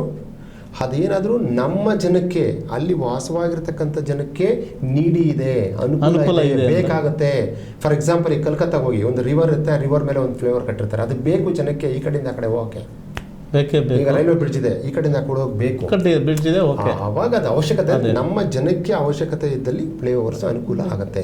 ಆದರೆ ಇಲ್ಲಿರ್ತಕ್ಕಂಥದ್ದು ಏನು ಗೊತ್ತಾ, ಇಲ್ಲಿ ಬರ್ತಾ ಇರ್ತಕ್ಕಂಥ ರಸ್ತೆ ಅದು ಮಾಲೂರು ಜನಗಳಿಗೆ, ನಗರ ಪಟ್ಟಣದಲ್ಲಿರ್ತಕ್ಕಂಥ ಜನಗಳಿಗೆ ಓಡಾಡೋದಕ್ಕಲ್ಲ. ಅದನ್ನ ಜ್ಞಾಪಕ ಇಟ್ಕೊಳ್ಳಿ, ಇದು ಟೋಟಲಿ ಇಂಡಸ್ಟ್ರಿ ಕಾರಿಡಾರ್. ಇದ್ರ ನೇಮ್ ಕೊಟ್ಟಿರ್ತಕ್ಕಂಥದ್ದು ಇಂಡಸ್ಟ್ರಿ ಕಾರಿಡಾರ್ ರಸ್ತೆ. ಅದು ಅವ್ರಿಗೆ ಅನುಕೂಲ ಆಗ್ತಾ ಇದೆ ಅಷ್ಟೇ. ಲೇನ್ ಇಂಡಸ್ಟ್ರಿ ಕಾರಿಡಾರ್ ರಸ್ತೆ ಅಂತ ಹೇಳಿದ್ರೆ ಅದ್ರಲ್ಲಿ ಬರ್ತಕ್ಕಂಥ ಗಾಡಿಗಳು ಯಾವ ಅಂತ ಹೇಳಿದ್ರೆ 24 hours, ಅಂದ್ರೆ ಅದಕ್ಕೆ ಇಂಡಸ್ಟ್ರಿ ಕಾರಿಡಾರ್ಗೆ ಹಗಲು ರಾತ್ರಿ ಅಂತ ಇಲ್ಲ, 24 ಗಂಟೆ ವೆಹಿಕಲ್ಸ್ ಓಡಾಡ್ತಾ ಇರ್ತವೆ. Heavy trucks, lorries. ಈಗ 24 ಗಂಟೆ ನಿಮಗೆ ಓಡಾಡ್ತಾ ಇರ್ತಾವೆ ಅಂದ್ರೆ ಪಕ್ಕದಲ್ಲೇ ರೆಸಿಡೆನ್ಷಿಯಲ್ ಇತ್ತು ಅಂತ ಹೇಳಿದ್ರೆ ಆ ಫ್ಯಾಮಿಲಿ ಎಷ್ಟು ಹೊಗೆ ಕುಡಿಬೇಕು, ಅವ್ರು ಹೆಂಗ್ ಬದುಕಬೇಕು, ಕಷ್ಟ ಆಗುತ್ತೆ ಸರ್, ಕಷ್ಟ ಆಗುತ್ತೆ. ಅಂದ್ರೆ ಜನಗಳ ಮೇಲೆ ನೀವು ಫ್ಲೇವರ್ ಕಟ್ತಂಗೆ ಅದು ಒಂದು ಮಾಡಿದ್ರೆ ಹೇಳ್ತಿರೋದು ನಾನು. ಮಾಡಿದ್ರೆ ನಾನು ಹೇಳಿದ್ದು ಅದಕ್ಕೇನೆ, ಮಾಡಿದ್ರೆ ಹೇಳ್ತಿರೋದು. ಅದು ಒಂದು ನಾವು ಇದು ಸೀರಿಯಸ್ ಆಗಿ ಯೋಚನೆ ಮಾಡಬೇಕಿರ್ತಕ್ಕಂಥದ್ದು. ಅಂದರೆ ಇದು ತಾಲೂಕು ಲೆವೆಲ್ ಅಲ್ಲ, ನಾನು ಹೇಳ್ತಿರೋದು ಶಾಸಕರ ಲೆವೆಲಲ್ಲಿ, ಆಪೋಸಿಟ್ ಲೀಡರ್ ಲೆವೆಲಲ್ಲಿ ಯೋಚನೆ ಮಾಡಬೇಡಿ ಇದನ್ನು. ಈವನ್ ಈ ಪಾಯಿಂಟ್ ತೊಗೊಂಡೋಗಿ ನೀವು ಕೋರ್ಟಲ್ಲಿ ಹಾಕೋದು ಕೂಡ ಕೋರ್ಟ್ ಹ್ಯಾಸ್ ಟು ಡಿಸ್ಕಸ್. ಹೌದು ಸರ್, ಯಾಕಂದ್ರೆ ನಾವು ನಿದ್ದೆನೇ ಮಾಡೋಕ್ಕಾಗಲ್ಲ. ಈ ಕಡೆ ಹೊಗೆ ಕುಡಿಬೇಕು, ಈ ಕಡೆ ಶಬ್ದ ಇರಬೇಕು, ಶಬ್ದ ಸಮಸ್ಯೆ ತೊಂದರೆ ಎಲ್ಲ 24 ಗಂಟೆ ಸೌಂಡು ಬದುಕೋಕ್ಕಾಗಲ್ಲ. ಒಂದು. ಎರಡನೇದು, ಅದೇ ಫ್ಲೇವರ್ ಮಾಡ್ತೀರಾ ಮೇಲ್ಗಡೆ ಹೋಗ್ತವೆ, ಇಂಡಸ್ಟ್ರಿಯಲ್ಲಿಂದ ಲಾರಿಗಳೆಲ್ಲ ಮೇಲೆ ಹೋಗ್ತವೆ. ಕೆಳಗಡೆ ನಿಮ್ಮದು ಪಿಲ್ಲರ್ಗಳು ಬಂತು ಅಂದರೆ ಮಿನಿಮಮ್ 15 ಅಡಿ ವೇಸ್ಟ್ ಆಗುತ್ತೆ. ಜಾಗ ಎಲ್ಲ ವೇಸ್ಟ್ ಆಗುತ್ತೆ. 15 ಅಡಿ ಜಾಗ ವೇಸ್ಟ್ ಆಯಿತು ಅಂತ ಹೇಳಿದ್ರೆ ಆ ಕಡೆ ಈ ಕಡೆ ನಾವು ಮಾಲೂರು ಜನ ಅಂತಿದಾರಲ್ಲ, ಬದುಕಿದಾರಲ್ಲ, ಜೀವನ ಅವರೆಲ್ಲ ಇಲ್ಲಿ ಹೋಗ್ಬೇಕು, ಬೇರೆ ಕಡೆ ಎಲ್ಲಾದ್ರೂ ಕಾಡಿಗೆ ಹೋಗ್ಬೇಕು. ಅವ್ರದ್ದು ಹೆಂಗೆ ಬದುಕಬೇಕು, ಅವ್ರಿಗೆ ಅನಾನುಕೂಲ. ಓಡಾಡೋದು ಹೆಂಗೆ? ದೊಡ್ಡ ಸ್ಕೂಲ್ ಇದೆ, ಜೂನಿಯರ್ ಕಾಲೇಜ್ ದೊಡ್ಡ ಸ್ಕೂಲ್ ಇದೆ. ಬಸ್ ಸ್ಟ್ಯಾಂಡ್ ಸ್ವಲ್ಪ ಈ ಕಡೆ ಬಂದರೆ ಗೌರ್ಮೆಂಟ್ ಕಟ್ಟಡಗಳಿದ್ದಾವೆ, ಇನ್ನು ಸ್ವಲ್ಪ ಈ ಕಡೆ ಬಂದರೆ ಹಾಸ್ಪಿಟಲ್ ಇದೆ, ಬಸ್ ಸ್ಟ್ಯಾಂಡ್ ಇದೆ. ನಾನು ಹೇಳ್ತಕ್ಕಂಥದ್ದು ಇಂಥ ಒಂದು ಇದರಲ್ಲಿ ಓಕೆ ಲಾರಿಗಳನ್ನೇನೋ ಮೇಲೆ ಕಳಿಸಿದ್ವಿ, ನೀವೆಲ್ಲಿ ಓಡಾಡ್ತೀರಾ? ಪಿಲ್ಲರ್ಗಳು ಹಾಕ್ಬಿಟ್ಟು ಇವತ್ತು ಮಾಡಿದ್ರೆ ನಾಳೆ ನೀವು ಇಲ್ಲಿ ನೋಡಿದ್ದೀರಾ ಎಲ್ಲಾದರೂ ಹೋಗ್ಬಿಟ್ಟು ಬೆಂಗಳೂರಲ್ಲಿ ಯಾರಾದರೂ ಚಾಮರಾಜಪೇಟೆ ಹತ್ರ ಸರ್ಕಲ್ ಅಂದರೆ ಫಾರ್ ಎಕ್ಸಾಂಪಲ್ ನಾನು ಹೇಳ್ತಿರೋದು ಇದಿದೆಯಲ್ಲ, ಯಾವುದು ಸಿಟಿ ಮಾರ್ಕೆಟ್, ಹೂ ಮಾರ್ಕೆಟ್. ಆ ಸಿಟಿ ಮಾರ್ಕೆಟಿಂದ ಚಾಮರಾಜಪೇಟೆಗೆ ಹೋಗ್ಬೇಕಾದ್ರೆ ಅಲ್ಲಿ ಹೋಗ್ರಿ ಗೊತ್ತಾಗುತ್ತೆ ನಿಮಗೆ. ಯಾರಾದರೂ ಮಾಲೂರಿಗೆ ಫ್ಲೇವರ್ ಬೇಕೇ ಬೇಕಂತಕ್ಕಂಥವ್ರು ಅಲ್ಲ ನೋಡ್ಕೊಂಬರ್ರಿ ಅಂತೀರ.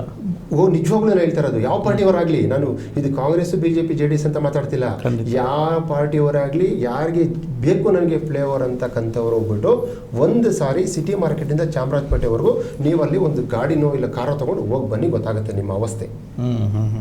ಅಂದರೆ ನೀವು ನಿಮಗೆ ಅನಾನುಕೂಲ ಮಾಡಿಕೊಂಡು ನೀವು ಬದುಕೋದಕ್ಕೆ ಅನಾನುಕೂಲ ಮಾಡಿ, ಅಂದರೆ ಯಾವ ಲಾಲು ಇಲ್ಲ. ಇದು ಲಾಲ್ಲಿ ರೋಡ್ಸ್ ಮಾಡಬೇಕಾದ್ರೆ ಅದು ಲಾ ಕ್ಲಿಯರ್ಲಿ ಹೇಳ್ಬಿಟ್ಟಿದೆ, ಯಾವುದೇ ಜನಗಳಿಗೆ ಜಾನುವಾರುಗಳಿಗೆ ತೊಂದರೆ ಕೊಟ್ಟುಕೊಂಡು ನಾವು ರಸ್ತೆ ಮಾಡೋಂಗಿಲ್ಲ, ಮಾಡಬೇಡಿ. ಅನಾನುಕೂಲ ಆಗಂಗಿದ್ರೆ ಮಾಡೋಂಗಿಲ್ಲ, ಹೆಲ್ತ್ ಹಾಳಾಗಿದ್ರೆ ಮಾಡೋಂಗಿಲ್ಲ, ಚಿಕ್ಕ ಮಕ್ಕಳಿಗೆ ಹಾಳಾಗಿದ್ರೆ ಮಾಡೋಂಗಿಲ್ಲ. ಜನಕ್ಕೆ ಅನುಕೂಲ ಆದರೆ ಮಾತ್ರ ಅನುಕೂಲಕ್ಕೋಸ್ಕರ ಮಾಡ್ಕೋಬೇಕೇ ಹೊರತು ರಸ್ತೆಗಳನ್ನ ಅನಾನುಕೂಲಕ್ಕೆ ಮಾಡ್ಕೊಂತ ಹೇಳಿಲ್ಲ. ಸೊ ಇದು ಇವಾಗ ರಸ್ತೆ ಮಾಡೋದ್ರಿಂದ ಮೇಲೆ ಎಲಿವೇಟ್ ಮಾಡೋದ್ರಿಂದ ನೀವು ಹಾಳಾದ್ರಿ, ಕೆಳಗಡೆ ಝೀರೋ ಆಯ್ತು, ನಿಮ್ದು ಮೂಮೆಂಟ್ ಆಯ್ತು, ನಿಮ್ದು ಎಲ್ಲ ಹಾಳಾಯ್ತು. ಆ ಪಕ್ಕದಲ್ಲಿ ಬದುಕಿದಿರೋರ್ದು ಯಾರೇ ಇರಲಿ ಬದುಕೋದು. ಈಗ ಯಾರೋ ಒಬ್ಬ ಚಿಕ್ಕ ಅಂಗಡಿನೋ ಮುಂಗಟ್ಟು ಇಟ್ಕೊಂಡಿರ್ತಾನೆ, ನಾವು ಅನ್ಸ್ಬಿಡುತ್ತೆ ಅವ್ರ ಬಗ್ಗೆ, ಅವ್ನ ಅಂಗಡಿ ಹೋಯ್ತು ಅಂತ ಅವ್ನು ಬೇಜಾರು ಮಾಡ್ಕೊಂತಾನೆ ಅಂತ. ಬಟ್ ಅವನದು ಒಂದು ಲೈಫ್ ಅಲ್ವಾ, ಅವನ ಅಂಗಡಿ ಇಟ್ಟಿರೋದಕ್ಕೆ ಅವನ ಅಂಗಡಿ ಇಟ್ಟಿರೋದು ಅವನಿಂದ 4 ಜನ ಬದುಕಿರೋದು. ಬಟ್ ಅವನಿಂದ ಈಗೇನೋ ಒಂದು ಪೂಜಾ ಸಾಮಾನು ಇಟ್ಟಿದ್ದಾರೆ, ನಾನು ಪೂಜೆ ಮಾಡಬೇಕು ಅಂತ ತಗೊಂಬರ್ಬೇಕಲ್ವಾ, ಎಲ್ಲರಿಗೂ ಹೊಟ್ಟೆ ಮೇಲೆ ಹೊಡೆದಂಗೆ ಆಗ್ತದೆ. ಯಾವುದೇ ಒಂದು ಟೀ ಶಾಪ್ ಇಟ್ಟಿರ್ತಾನೆ ಅಂದ್ರೆ ಹೋಗಿ ಒಂದು ಟೀ ಕುಡಿಬೇಕು ಅಂದ್ರೆ ಅವ್ನು ಬೇಕಲ್ಲಿ. ನಾನು ಹೇಳ್ತಿರೋದು ಪ್ರತಿಯೊಂದೂ ಅದೆಲ್ಲ ಹಾಳಾಗ್ಬಿಡುತ್ತೆ. ಒಂದು ಅಂಗಡಿ ಮುಂಗಟ್ಟೆಗಳು ಹಾಳಾಗೋದು, ಎರಡನೇದು ಸಿಟಿವರೆಗೆ ಅನಾನುಕೂಲ ಆಗೋದು, ನಡೆದಾಡೋಕ್ಕೆ ಹುಡುಕಾಡೋಕ್ಕೆ ಏನೇ ಮಾಡೋದಕ್ಕೂ ಅನಾನುಕೂಲ ಆಗೋದು, ಮೂರನೇದು ಹೊಗೆ ಕುಡಿಯೋದು, ಸೌಂಡ್ ಕೇಳಿಸೋದು. ಇದು ಭಾರಿ ದುರಂತದ ವಿಷಯ. ನಾನು ಹೇಳ್ತಾ ಇದ್ದೀನಿ, ಬರೀ ನನ್ನ ಮಾಲೂರು ಜನಕ್ಕೆ ಅಷ್ಟೇ, ನನ್ನ ಮಾಲೂರವರೇ ಹತ್ತಿಳಿಯೋದ್ರಿಂದ ನಾನು ಇವಾಗಲೂ ಹೇಳ್ತೀನಿ ಫ್ಲೇವರ್ ಮಾಡಿಸ್ರಿ. ಅಂದರೆ ನಮ್ಮ ಮಾಲೂರವರೇ ಹತ್ತಿಳಿಯೋದು, ಕೆಳಗಡೆ ಬೇಡ ಅಂದರೆ ಮೇಲೆ ಹೋಗೋಣ, ನಾವು ಯೂಸ್ ಮಾಡ್ಕೊಂಡ್ರೆ ಪ್ರತಿ ರೋಡಲ್ಲಿ ಒಂದೊಂದು ಫ್ಲೇವರ್ ಮಾಡಿ ಮಾಲೂರಲ್ಲಿ ಅಕ್ಸೆಪ್ಟ್ ಮಾಡ್ಕೊತೀನಿ. ಇಂಡಸ್ಟ್ರಿ ಕಾರಿಡಾರ್ ರೋಡ್ ಬರೋಂಗಿಲ್ಲ, ಬರಬಾರ್ದು. ಅದಕ್ಕೆ ಬೇರೆ ಇಷ್ಟಿರ್ಬೇಕಾದ್ರೆ ಏನ್ ಪರಿಹಾರ, ಏನ್ ಮಾಡಬೇಕು? ಪರಿಹಾರ ಏನು ದೊಡ್ಡ ಪರಿಹಾರ ಏನು ಮಾಡೋದು ಬೇಕಾಗಿಲ್ಲ. ಅದಕ್ಕೆ ನನ್ನ ತಲೆಯಲ್ಲಿರ್ತಕ್ಕಂಥದ್ದು ನಾನು ಹೇಳ್ತೀನಿ, ನಿಮ್ಮ ಅಭಿಪ್ರಾಯ ಹೇಳ್ತೀನಿ. ಈಗ ನೋಡಿ, ಆಲ್ರೆಡಿ ಮೊನ್ನೆ ಚೊಕ್ಕಂಡಳ್ಳಿ ಕಡೆಯಿಂದ ಹಿಡಿದು ಆ ಕಡೆ ಟೇಕಲ್ ಕ್ರಾಸ್ ಅಂತೀವಿ ಮಾಲೂರಲ್ಲಿ, ಅದಕ್ಕೆ ಇವಾಗ ರಿಂಗ್ ರೋಡ್ ಸ್ಯಾಂಕ್ಷನ್ ಆಗಿದೆ, ಒಂದು ಆಚೆಯಿಂದ ಒಂದು ವಿಂಗ್ ಸ್ಯಾಂಕ್ಷನ್ ಆಗಿದೆ. ಈ ಕೋಲಾರಿಂದ ಏನು ರೋಡ್ ಬರುತ್ತೆ ಅದನ್ನ ಅಲ್ಲಿ Tekal cross ಕಡೆಯಿಂದನೇ Malur railway station ಹತ್ರ ತಗೊಂಡ್ಬಿಟ್ರೆ, ರಿಂಗ್ ತಗೊಂಡ್ಬಿಟ್ರೆ ಕಂಪನಿ ಗಾಡಿಗಳೆಲ್ಲ ರಿಂಗ್ ರೋಡಲ್ಲಿ ಡೈವರ್ಷನ್. ಇದು ನಾನು ಹೇಳ್ತಿರೋದು ನನ್ನ ಮಾಲೂರು ವಿಷಯಕ್ಕೆ ನಾನು ಏನೋ ಹೇಳಿದ್ದೆ, ಶಾಸಕರು ಅಗೇನ್ಸ್ಟ್ ಹೇಳಬೇಕು ಅಂತ ಹೇಳ್ತಾ ಇಲ್ಲ. ನಿಯಮ, ಪ್ರಕೃತಿಯ ನಿಯಮ ಏನಂದ್ರೆ ಎಲ್ಲ ಸಿಟಿಗಳಲ್ಲೂ ಇವತ್ತು ಎಲ್ಲಿ ಜನಜಂಗುಳಿ ಇರುತ್ತೆ ಅಂತ ಕಡೆ ಇರೋ ರೋಡ್ಗಳನ್ನ ಕಿತ್ತು ಬಿಸಾಕಿ ಬೈಪಾಸ್ಗಳು ಮಾಡ್ತಾ ಇದ್ದಾರೆ. ಅನುಕೂಲಕ್ಕೆ ಅನುಕೂಲ ಆಗಲಿ ಅಂತ ಬೈಪಾಸ್ಗಳು ಮಾಡ್ತಾ ಇದ್ದಾರೆ. ಆಕ್ಸಿಡೆಂಟ್ಗಳು ಕಡಿಮೆ ಆಗುತ್ತೆ. ಅದನ್ನೇ ಹೇಳ್ತಿರೋದು, ರೋಡ್ಗಳನ್ನೇ ಮುಚ್ಚಿ ಬೈಪಾಸ್ಗಳು ಮಾಡ್ತಾ ಇದ್ದಾರೆ, ಮತ್ತು ರಿಂಗ್ ರೋಡ್ಗಳು ಮಾಡ್ತಾ ಇದ್ದಾರೆ. ಏನಕ್ಕೆ? ಯಾರ್ದು ಟ್ರಾಫಿಕ್ ಬರಬಾರ್ದು, ಒಳಗಡೆ ಕಂಜೆಸ್ಟೆಡ್ ಆಗಬಾರ್ದು ಅಂತೇಳಿ ಬೈಪಾಸ್ಗಳು ಮಾಡೋ ಕಾಲದಲ್ಲಿ ನೀವು ಆ ಬೈಪಾಸನ್ನ ಬಿಟ್ಟು ಇಲ್ಲಿ ಬರಬೇಕು. ಮತ್ತೆ ಮೋರ್ ಓವರ್ ನನಗೆ ಗೊತ್ತಿರೋ ಪ್ರಕಾರ, ಅಂದರೆ ಇನ್ ಡೀಟೇಲ್ ಹೋಗಿಲ್ಲ, ನನಗೆ ಗೊತ್ತಿರೋ ಪ್ರಕಾರ ವಿಚಾರ ಆಲ್ರೆಡಿ ರಿಂಗ್ ರೋಡ್ದು ಪ್ಲಾನ್ ಆಗಿದೆ ಅಂತೆ ಮಾಲೂರು ಆಗಿದೆ. ಅದನ್ನ ಕೈ ಬಿಡ್ತಾ ಇದ್ದಾರೆ, ಇನ್ನು ಮಾಡ್ತಿಲ್ಲ, ಅದ್ರ ಬಗ್ಗೆ ಇಂಟ್ರೆಸ್ಟ್ ತೋರಿಸ್ತಾ ಇಲ್ಲ. ಅಂದರೆ ರಿಂಗ್ ರೋಡ್ ಮಾಡೋದ್ರಿಂದ ಸಿಟಿ ಒಂದು ಬೆಳೆಯುತ್ತೆ. ನಂಬರ್ 1, ಆ ವೆಹಿಕಲ್ಸ್ ಎಲ್ಲ ಏನಾಗುತ್ತೆ, ಬಿಗ್ ವೆಹಿಕಲ್ಸ್ ಎಲ್ಲ ಹೊರಗಡೆ ಹೊರಟೋಗ್ತಾರೆ. ಅವಾಗ ಅದ್ರ ಸುತ್ತ ಏನಾಗುತ್ತೆ ಅಂದರೆ ಕಮರ್ಷಿಯಲ್ ಡೆವಲಪ್ ಆಗುತ್ತೆ. ಓಕೆ ಆ ಕಡೆ ಈ ಕಡೆ ಹೌದು ಕಮರ್ಷಿಯಲ್ ಡೆವಲಪ್ ಆಗುತ್ತೆ. ಆಮೇಲೆ ಒಂದು ಸ್ವಲ್ಪ ದೂರ ಹೋದ್ಮೇಲೆ ರೆಸಿಡೆನ್ಷಿಯಲ್ ಆಗುತ್ತೆ. ಅಂದ್ರೆ ಸಿಟಿ ಬೆಳೆಯೋದಕ್ಕೂ ಹೆಲ್ಪ್ ಆಗುತ್ತೆ, ಕಮರ್ಷಿಯಲ್ ಹೆಲ್ಪ್ ಆಗುತ್ತೆ ನಮಗೆ. ಕಮರ್ಷಿಯಲ್ ಇದ್ರೆ ರೋಡ್ ಇದ್ರೆ ಕಮರ್ಷಿಯಲ್ ಇದ್ರೆ ಜೀವನ. ಮತ್ತೆ ಈ ರೋಡ್ ಹೆಂಗೆ ಅಭಿವೃದ್ಧಿ ಮಾಡ್ತಾರೆ? ಏನು ಮಾಡಬೇಕು ಅಂತ ಹೇಳಿದ್ರೆ ನನ್ನ ಪಾಯಿಂಟ್ ಆಫ್ ವ್ಯೂ ಇದು ಹೇಳ್ತಿರೋದು, ಈಗೇನು ಅಕ್ವೈರ್ ಮಾಡ್ಕೊಂಡಿರ್ತಾರೆ ಈಗ ಆ ಕಡೆ ಈ ಕಡೆ ಸ್ವಲ್ಪ ಹೊಡೆದು ಅದನ್ನ ಉಳಿಸ್ಕೋಬೇಕು. 6 ಲೈನ್ ರೋಡ್ ಮಾಡಬೇಕು, ನೆಲದಲ್ಲಿ 6 ಲೈನ್ ರೋಡ್ ಮಾಡಬೇಕು. ಜೊತೆಗೆ ಸಾಧ್ಯವಾದ್ರೆ ಆ ಕಡೆ 15 ಅಡಿ ಈ ಕಡೆ 15 ಅಡಿ ಫುಟ್ಪಾತ್ ಮಾಡಬೇಕು. ಇಡೀ ಬೆಂಗಳೂರಲ್ಲಿ ಎಲ್ಲೂ ಇಲ್ಲ 15 ಆ ಥರ ಇಲ್ಲಿ ಮಾಡ್ಬೋದು ಸರ್. ಜಾಗ ಇದೆ ಮಾಡೋದಕ್ಕೆ ಅಷ್ಟೊಂದು ಅಲ್ಲಿ ಸಿಗುತ್ತೆ. ಈಗ ನಾನು ನೋಡಿದೆ ಮೊನ್ನೆ ಎಲ್ಲ ಅದು ಅಕ್ವಿಸಿಷನ್ ಎಲ್ಲ ಆಗಿರ್ತಕ್ಕಂಥದ್ದು ಮಾಡಬಹುದು. ನಾನು ಹೇಳ್ತಿರೋದೇನೆಂದ್ರೆ ಆ ಥರ ಅಗಲವಾಗಿ ರೋಡ್ ಮಾಡಿಬಿಟ್ಟು ಒಂದು 2 ಲೈನ್ 6 ಲೈನು ಆ ಥರ ಮಾಡಿಬಿಟ್ಟು ಅದ್ರ ಪಕ್ಕ 15 ಅಡಿ ನೀವು ಕಾರಿಡಾರ್ ಕೊಟ್ಬಿಟ್ರೆ, ಫುಟ್ಪಾತ್ ಕೊಟ್ಬಿಟ್ರೆ ಅದು ಆ ರೋಡು ನಿಜವಾಗ್ಲೂ ಹೇಳ್ತಾ ಇದೀನಿ ಇಡೀ ಬೆಂಗಳೂರಲ್ಲಿ ಎಲ್ಲೂ ಇಲ್ಲ. ಎಲ್ಲಾದ್ರೂ 15 ಅಡಿ ಫುಟ್ಪಾತ್ ಇದೆ ಬೆಂಗಳೂರಲ್ಲಿ? ಇಲ್ಲ ಸರ್, ಸ್ವಲ್ಪ ವಿಧಾನಸೌಧ ಮುಂದೆ. ಆ ವಿಧಾನಸೌಧ ಮುಂದೆ ನಾವೇನ್ ನೋಡ್ತೀವಿ ಅಗಲವಾಗ ಒಂದು ಸ್ವಲ್ಪ ಫುಟ್ಪಾತು, ಅದು ಬಿಟ್ರೆ ಎಲ್ಲೂ ಇಲ್ಲ. ಮಾಲೂರೇ ಫಸ್ಟ್ ಆಗುತ್ತೆ ಮಾಡಬಹುದು. ಆ ತರ ಫುಟ್ಪಾತ್ ಕೊಟ್ರೆ ಮಾಲೂರು ಫಸ್ಟ್ ಆಗುತ್ತೆ. ಸ್ವಲ್ಪ ಲೈಟಿಂಗ್ಸ್ ಕೊಟ್ಬಿಟ್ರೆ ಇಡೀ ದೇಶದ ಜನ ಬರಬೇಕು, ಇಲ್ಲಿ ಮಾಲೂರು ಅಂತ ಇದೆ ಅಂತ ಈ ತರ ರೋಡ್ ಮಾಡಿದ್ದಾರೆ. ಅದಕ್ಕೆ ಇಡ್ರಿ ಒಂದು MG ರೋಡ್ ಅಂತ ಹೆಸರಿಡ್ರಿ. ಬೆಂಗಳೂರಲ್ಲಿ ಯಾಕೆ MG ರೋಡ್ ಅಂತ ಇದೆ? ಇಲ್ಲಿ ಮಾಲೂರು ಬರಬೇಕು ಹೆಸರು. ಆ ತರ ಮಾಡ್ರಿ ಅಂತ ನಿಮ್ಮ ಅಭಿಪ್ರಾಯ? ಒಂದು ರೆಸ್ಪೆಕ್ಟ್ ಕೊಟ್ಟಂಗೆ ಆಗುತ್ತೆ ನಮ್ಗೆ ಅಲ್ವಾ? ಬಟ್ ಆ ರೋಡ್ ನೋಡಿದ ತಕ್ಷಣ ಹೆಂಗಿರ್ಬೇಕಂದ್ರೆ ಬೇರೆಯವರೆಲ್ಲ ಬಂದು ಹೀಗಿದೆ ರೋಡು ಅಂದ್ರೆ ಫುಟ್ಪಾತ್ ಹಿಂಗೂ ಮಾಡ್ಬೋದಾ? ಇಷ್ಟು ಫುಟ್ಪಾತ್ ಕೊಟ್ರೆ ಏನೆಲ್ಲ ಅನುಕೂಲ ಆಗುತ್ತೆ ಜನಗಳಿಗೆ ಅಲ್ವಾ? ಇದನ್ನ ಮಾಡೋದ್ರಿಂದ ರಿಂಗ್ ರೋಡ್ ಮಾಡಿಕೊಂಡು ಇದನ್ನ ರೋಡ್ ಅಗಲೀಕರಣ ಮಾಡಿಕೊಂಡು ಫುಟ್ಪಾತ್ ಚೆನ್ನಾಗಿ ಕೊಟ್ಕೊಂಡ್ರೆ ಸಿಟಿನೂ ಬೆಳೆಯುತ್ತೆ, ಪೊಲ್ಯೂಷನ್ ಕಂಟ್ರೋಲ್ ಆಗುತ್ತೆ, ಜನಜೀವನಕ್ಕೆ ಏನೂ ತೊಂದರೆ ಆಗೋದಿಲ್ಲ. ಇದೊಂದು ಸುಖ ಅಂತದಲ್ಲಿ ಹೋಗ್ತಿರುತ್ತೆ. ಈ ಕಡೆ ಇವ್ರ ಇಂಡಸ್ಟ್ರಿ ಕಾರಿಡಾರ್ ಏನು ಬೇಕಲ್ಲ ಅದಕ್ಕೆ ಬೇಕಾದ್ರೆ ಇನ್ನೊಂದು ಫ್ಲೈಓವರ್ ಮಾಡ್ಕೊಳ್ಳಿ. ಇನ್ನೂ ನಾನು ಹೇಳ್ತಾ ಇದ್ದೀನಿ ಶಾಸಕರಿಗೆ ಮನವಿ ಮಾಡ್ಕೊಳ್ಳೋದೇನೆಂದ್ರೆ ಸಾಧ್ಯವಾದರೆ ಮಾಲೂರು ಇರತಕ್ಕಂಥದ್ದು ಇನ್ನೂ ಬೆಳೀತಕ್ಕಂಥದ್ದು. ನಿಮಗೇನಾದರೂ ಮನಸ್ಸಲ್ಲಿ ಇನ್ನೂ ಮಾಲೂರನ್ನ ಬೆಳೆಸಬೇಕು ಅನ್ನೋದಿದ್ರೆ ನಾನು ಒಂದೇ ಒಂದು ಕೇಳ್ಕೊಳೋದೇನೆಂದ್ರೆ ಇವಾಗ ರಿಂಗ್ ರೋಡ್ ಒಂದು ಮಾಡ್ರಿ, ಇನ್ನೂ ಬೇಕಾದ್ರೆ ಪೆರಿಫರಲ್ ರಿಂಗ್ ರೋಡ್ ಇವಾಗಲೇ ಪ್ಲಾನ್ ತಗೊಳ್ಳಿ. ಹೌದು ಸರ್, ಹೌದು. ಇವಾಗ ಬೆಂಗಳೂರಿಗೆ ಮಾಡ್ದಂಗೆ ಇನ್ನೊಂದು ಸುತ್ತ ಮತ್ತೆ ಮಾಡೋದು ಅಲ್ಲಿ ನಮ್ದು ಅಲ್ಲಿ ಗೊತ್ತಿರುತ್ತೆ. ಈಗ ಉಂಗೇನಹಳ್ಳಿನೋ ಇನ್ನೊಂದು ಆ ಕಡೆ ಎಲ್ಲ ಒಂದು ಕಾರ್ ಬರುತ್ತಲ್ಲ ಹಂಗೆ ಟಚ್ ಆಗೋ ತರ ಇನ್ನೊಂದು 5 ಕಿಲೋಮೀಟರ್ ಇಂಪ್ರೂವ್ಮೆಂಟ್ ಆಗುತ್ತೆ, ಕಮರ್ಷಿಯಲ್ ಬೆಳೀತದೆ, ಜಮೀನು ಬೆಳೆಗಳು ಬೆಳೀತವೆ, ಇನ್ನೊಂದು ರಿಂಗ್ ತರ ಮಾಡಿ ಜಮೀನುಗಳ ಬೆಲೆ ಬರ್ತದೆ, ಕಮರ್ಷಿಯಲ್ ಆಗುತ್ತೆ. ಇನ್ನೊಂದು ರಿಂಗ್ ಮಾಡಿ ಒಳ್ಳೆ ತರ ಬದುಕೋ ತರ ಮಾಡಿ. ಸೊ ಇದನ್ನ ಅಂದ್ರೆ ಇದೆಲ್ಲ ಇಷ್ಟೆಲ್ಲ ಯಾಕಪ್ಪ ಹೇಳಿದ್ರೆ ಮತ್ತೆ ಇನ್ನೊಂದ್ಸರಿ ಹೇಳ್ತಾ ಇದೀನಿ. ಯಾಕಂದ್ರೆ ಕೆಲವರು ಏನು ಅನ್ಕೊಂಡ್ಬಿಡ್ತಾರೆ, ಹೌದಪ್ಪ ಏನು ಇವರು ಈಗ ಅಗೇನ್ಸ್ಟ್ ಮಾತಾಡ್ತಾ ಇದಾರೆ, ಇವರು ಪರವಾಗಿ ಮಾತಾಡ್ತಾರೆ. ಬಹಳ ಜನ ಕಮೆಂಟ್ಗಳು ಹಾಕ್ತಾರೆ, ನೋಡಿದೀನಿ ಇದೆಲ್ಲ. ನೋಡಿ ಕಮೆಂಟ್ಗಳು ಹಾಕಕ್ ಮುಂಚೆ ಏನ್ ಮಾತಾಡ್ತಿದೀವಿ, ಏನ್ ವಿಚಾರದ ಬಗ್ಗೆ ನೋಡಿ ಆಮೇಲೆ ಮಾತಾಡಬೇಕು. ಇಲ್ಲಿ ಯಾರ ಬಗ್ಗೆ ನಾನೇನು ಈಗ ಉಡಿ ವಿಜಯಕುಮಾರ್ ಇವಾಗಿದ್ದಾರೆ, ಇನ್ನು MLA ಆಗಿಲ್ಲ, ಅವ್ರು ಕೆಟ್ಟವರು ಅಂತ ಹೇಳ್ತಾ ಇಲ್ಲ.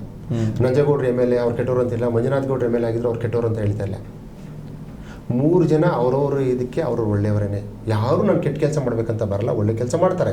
ಆದರೆ ಕೆಲವು ಟೈಮ್ ಅವರ ಆಚಾರ ವಿಚಾರಗಳು ಇರ್ತಾವಲ್ವಾ, ಅದು ಅವರು ತಗೋತಾರೋ ಇಲ್ಲ ಪಕ್ಕದವರು ಹೇಳಿ ಅದನ್ನ ವಿಚಾರಗಳನ್ನ ಮಾಡಿಸ್ತಾರೋ. ಸೊ ಕೆಟ್ಟ ನಿರ್ಧಾರಗಳನ್ನ ಕೆಲವು ಟೈಮ್ ತಗೊಂಡ್ಬಿಡ್ತಾರೆ. ಸೊ ಇವತ್ತು ನಂಜೇಗೌಡರು ಆ ಥರದೊಂದು ಕೆಟ್ಟ ನಿರ್ಧಾರನ ತಗೊಂಡಿದ್ದಾರೆ. ಆ ರೋಡ್ ಮಾಡಬೇಕು ಅಂತಕ್ಕಂಥದ್ದು ನಿಜವಾಗ್ಲೂ ಹೇಳ್ತಾ ಇದೀನಿ, ಅದೊಂದು ಕೆಟ್ಟ ನಿರ್ಧಾರ. ಅದು ಓಕೆ, ಅವ್ರ ಆಸೆ ಇದೆ, ಇಲ್ಲ ಅಂತಿಲ್ಲ. ಅದನ್ನೇ ಅವ್ರು ರಿಂಗ್ ರೋಡ್ ಮಾಡ್ಕೊಂಡು ಇದನ್ನ ಅಗಲವಾಗಿ ರೋಡ್ ಮಾಡಿದ್ರೆ ನಿಜವಾಗ್ಲೂ ಅವ್ರಿಗೆ ಬೆಲೆ ಬರುತ್ತೆ. ನಾನು ಹೇಳ್ತಾ ಇದೀನಲ್ಲ, 4 ಜನ ಅವ್ರಿಗೆ ಬೆಲೆ ಕೊಡ್ತಾರೆ ಹೊರತು ನನಗೇನು ಅನುಕೂಲ ಇಲ್ಲ. ಅವ್ರಿಗೆ 4 ಜನ ಬೆಲೆ ಹೆಸರು ಅವ್ರಿಗೆ ಬರ್ತದಲ್ಲ, ಏನ್ ಮಾಡಿದ್ರು MLA ಇದ್ದಾಗೆ ಮಾಡಿದ್ರು, ಅವ್ರ ಹೆಸರು ಬರುತ್ತೆ ಅಂದ್ರು ಇನ್ನೊಬ್ರು ಯಾರಿಗೂ ಹೆಸರು ಬರೋದಿಲ್ಲ. ಅದು ಇನ್ನೂ ಒಂದ್ಸರಿ ರಿವ್ಯೂ ಮಾಡಲಿ. ಇದ್ರ ಬಗ್ಗೆ ಇನ್ನೂ ಒಂದು ಮುಖ್ಯವಾದ ವಿಷಯ ಹೇಳ್ಬೇಕಂತ ಹೇಳಿದ್ರೆ, ಈ ಯುಗಾದಿವರೆಗೂ ನಾನು ಮಾಲೂರಿಗೆ ಹೋಗ್ತಾ ಇಲ್ಲ. ಯುಗಾದಿ ಆದ್ಮೇಲೆ ನಾನು ಮಾಲೂರಿಗೆ ಹೋಗ್ತಾ ಇದ್ದೀನಿ. ನಾನೇ ಖುದ್ದಾಗಿ ಹೋಗ್ಬಿಟ್ಟು ಇದ್ರ ಬಗ್ಗೆ ಈಗ ಏನು ಹೇಳಿದೆ, ಜನ ಕೆಲವರು ಏನು ಮಾಡ್ತಿದ್ದಾರೆ, ಪಾಪ ಬೇಡ ಅನ್ನೋರಿದ್ದಾರೆ, ಬೇಕು ಅನ್ನೋರಿದ್ದಾರೆ. ಯಾರಿಗೇನು ಅರ್ಥ ಆಗ್ತಾ ಇಲ್ಲ, ಯಾಕೆ ಬೇಡ ಅಂತಿದ್ದಾರೆ ಅಂತ ಜನಕ್ಕೆ ಗೊತ್ತಾಗ್ತಾ ಇಲ್ಲ. ಇವ್ರು ಯಾಕೆ ಬೇಕು ಅಂತಿದ್ದಾರೆ ಅಂತ ಜನಕ್ಕೆ ಗೊತ್ತಾಗ್ತಾ ಇಲ್ಲ. ಏನಪ್ಪ ಗೊತ್ತಾಗ್ತಾ ಇಲ್ಲ. ಇಬ್ರು ಸ್ಟೋರಿ ಕೇಳ್ಕೊಂಡು ಈಗ ಅದಕ್ಕೆ ನಾನು ಮಧ್ಯದಲ್ಲಿ ಸ್ಟೋರಿ ಹೇಳಿದ್ದೇನೆಂದ್ರೆ, ಇದು ರಿಯಾಲಿಟಿ. ಅದು ಮಾಡೋದಕ್ಕಿಂತ ಇದನ್ನ ಮಾಡಿ ರೋಡ್ ಮಾಡಿ ಫ್ಲೇವರ್ ಅಲ್ಲಿಂದ ಬಿಟ್ಟು ನೀವು ಸುತ್ತ ಬೇಕಾದ್ರೆ ಫ್ಲೇವರ್ ಕಟ್ರಿ, ಏನು ಬೇಕೋ ಅನುಕೂಲ ಮಾಡಿ, ಅದಾಗತ್ತೆ. ಅದರ ಜೊತೆಗೆ ನಾನು ಖುದ್ದು ಹೋಗ್ಬಿಟ್ಟು ಈಗ ನನ್ನ ಒಬ್ಬ ಅಂದರೆ ನಾನೇನು ಒಬ್ಬ ಪೊಲಿಟಿಕಲ್ ಲೀಡರ್ ಎಲ್ಲ ನನಗೆ ನಿಧಿಲ್ ನಾನು ಒಬ್ಬ ನಾಗರಿಕ ಮಾಲೂರಲ್ಲಿ ಒಂದು ಓಟ್ ಇದೆ ಒಂದು ಅಧಿಕಾರದ ಮೇಲೆ ನನಗೆ ವಾಕ್ ಸ್ವಾತಂತ್ರ್ಯ ಇದೆ, ಇದು ಏನು ಹೇಳಿದಿನ ನೀವು ಇದನ್ನೆಲ್ಲ ನೀಟಾಗಿ ಬರೆದುಬಿಟ್ಟು ಬರವಣಿಗೆಯಲ್ಲಿ ಬರೆದುಕೊಂಡೋಗಿ ಶಾಸಕರಿಗೂ ಒಂದು ಕೊಡ್ತೀನಿ, ಈಗ ಏನು ಆಪೋಸಿಟಲ್ಲಿ ಇದ್ದಾರೆ ಅವ್ರಿಗೂ ಒಂದೊಂದು ಕೊಡ್ತೀನಿ, 3 ಜನಕ್ಕೆ ಒಂದೊಂದು ಸಬ್ಮಿಟ್ ಮಾಡ್ತೀನಿ. ಇದನ್ನು ಯಾರಿಗೆ ಕಾಂಗ್ರೆಸ್ ಅವ್ರಿಗೂ ಸಬ್ಮಿಟ್ ಮಾಡ್ತೀನಿ, BJP ಅವ್ರಿಗೂ ಸಬ್ಮಿಟ್ ಮಾಡ್ತೀನಿ, ಜೊತೆಗೆ JDS ಅವ್ರಿಗೂ ಸಬ್ಮಿಟ್ ಮಾಡ್ತೀನಿ. 3 ಜನಕ್ಕೆ ಒಂದೊಂದು ಸಬ್ಮಿಟ್ ಮಾಡ್ತೀನಿ. ದಿಸ್ ಇಸ್ ಅ ಥಿಂಗ್ ಹಿಂಗಿದೆ ಅಂತ. ನೀವು 3 ಜನ ಕೂತ್ಕೊಳ್ಳಿ, ಬಿಡ್ರಿ ಬೇರೆಯವ್ರನ್ನೆಲ್ಲ ಬಿಡಿ. ಅಲ್ಲಿ ಕೆಲವು ಟೈಮ್ ಬೇರೆಯವರು ಹೇಳಿದ ಮಾತು ಕೇಳೋದಕ್ಕಿಂತ ನೀವು 3 ಜನ ಕೂತ್ಕೊಳ್ಳಿ, ವಿಚಾರ ಮಾಡಿ ಇದನ್ನ. ಇದು ಯಾಕಂದ್ರೆ ನಾಳೆ ಇವತ್ತು ಹೇಳ್ತೀನಿ ಕೇಳಿ, ಇವತ್ತು MLA ಇವ್ರು ಇರ್ಬೋದು, ನಾಳೆ ಇನ್ನೊಬ್ರು ಬರ್ತಾರೆ, ನಾಳೆ ಇನ್ನೊಬ್ರು ಬರ್ತಾರೆ, ಇನ್ನೊಂದು 50 ವರ್ಷಕ್ಕೆ ಇವ್ರು ಯಾರು ಇರೋದಿಲ್ಲ, ಇನ್ನೊಬ್ರು ಯಾರೋ ಬರ್ತಾರೆ. ಜನ ಮಾತ್ರ ಅಲ್ಲೇ ಇರ್ತಾರೆ. ಒಟ್ಟಿನಲ್ಲಿ ಬದಲಾವಣೆ ಏನಾಗುತ್ತೋ ಅದನ್ನ ನಿಮ್ಮ ಹೆಸರು ಹೇಳ್ಕೊಂಡು ಹೋಗ್ತಾರೆ ಅಲ್ವಾ? ಖಂಡಿತ ಸರ್. ಸಾಯೋವರೆಗೂ ಆ ಹೆಸರು ಉಳ್ಕೊಂಡಲ್ಲ ಬದಲಾವಣೆ. ಇದು ಓಕೆ, ಅದನ್ನ ಚೇಂಜ್ ಮಾಡೋಕ್ಕಾಗಲ್ಲ ಬದಲಾವಣೆಗಳನ್ನ. ಅದು ನಿಮ್ಮ ಅಭಿಪ್ರಾಯ? ಅದೊಂದೇ ಒಂದು ಇದಕ್ಕೆ ಅವ್ರು 3 ಜನ ಕೂಡಿಸಿ ಒಂದ್ಸರಿ ಮಾಡಲಿ, ಮೀಟಿಂಗ್ ಮಾಡಲಿ, ಅವ್ರು ಏನು ಡಿಸಿಷನ್ ತಗೋತಾರೋ ತಗೊಳ್ಳಿ. ಇಲ್ಲ ಅಷ್ಟಕ್ಕೂ ಆಗಿಲ್ಲ ಅಂತ ಹೇಳಿದ್ರೆ ಇದಕ್ಕೆ ಈ ಒಂದು ರೋಡು ಅಂದರೆ ಫ್ಲೈಓವರ್ ಸಂಬಂಧ, ರೋಡ್ ಸಂಬಂಧ ಅಲ್ಲ, ರೋಡ್ ಬೇಕು, ಖಂಡಿತ ರೋಡ್ ಬೇಕು. ಈಗ ನೋಡಿ ಮಾಲೂರು ಹೊಸಕೋಟೆ ಏನು ರೋಡ್ ಆಗ್ತಾ ಇದೆಯಲ್ಲ, ಇದು ನಂಬರ್ 1 ಅಂತ ಹೇಳ್ಬೋದು. ಇವಾಗ್ಲೂ ಎಲ್ಲೇ ಹೋಗಿ ಯಾರನ್ನೇ ಕೇಳಿದ್ರು ಅದು ಹೇಳ್ತಾರೆ, ಆಗ್ತಾ ಇದೆ ಒಳ್ಳೆ ಕೆಲಸ.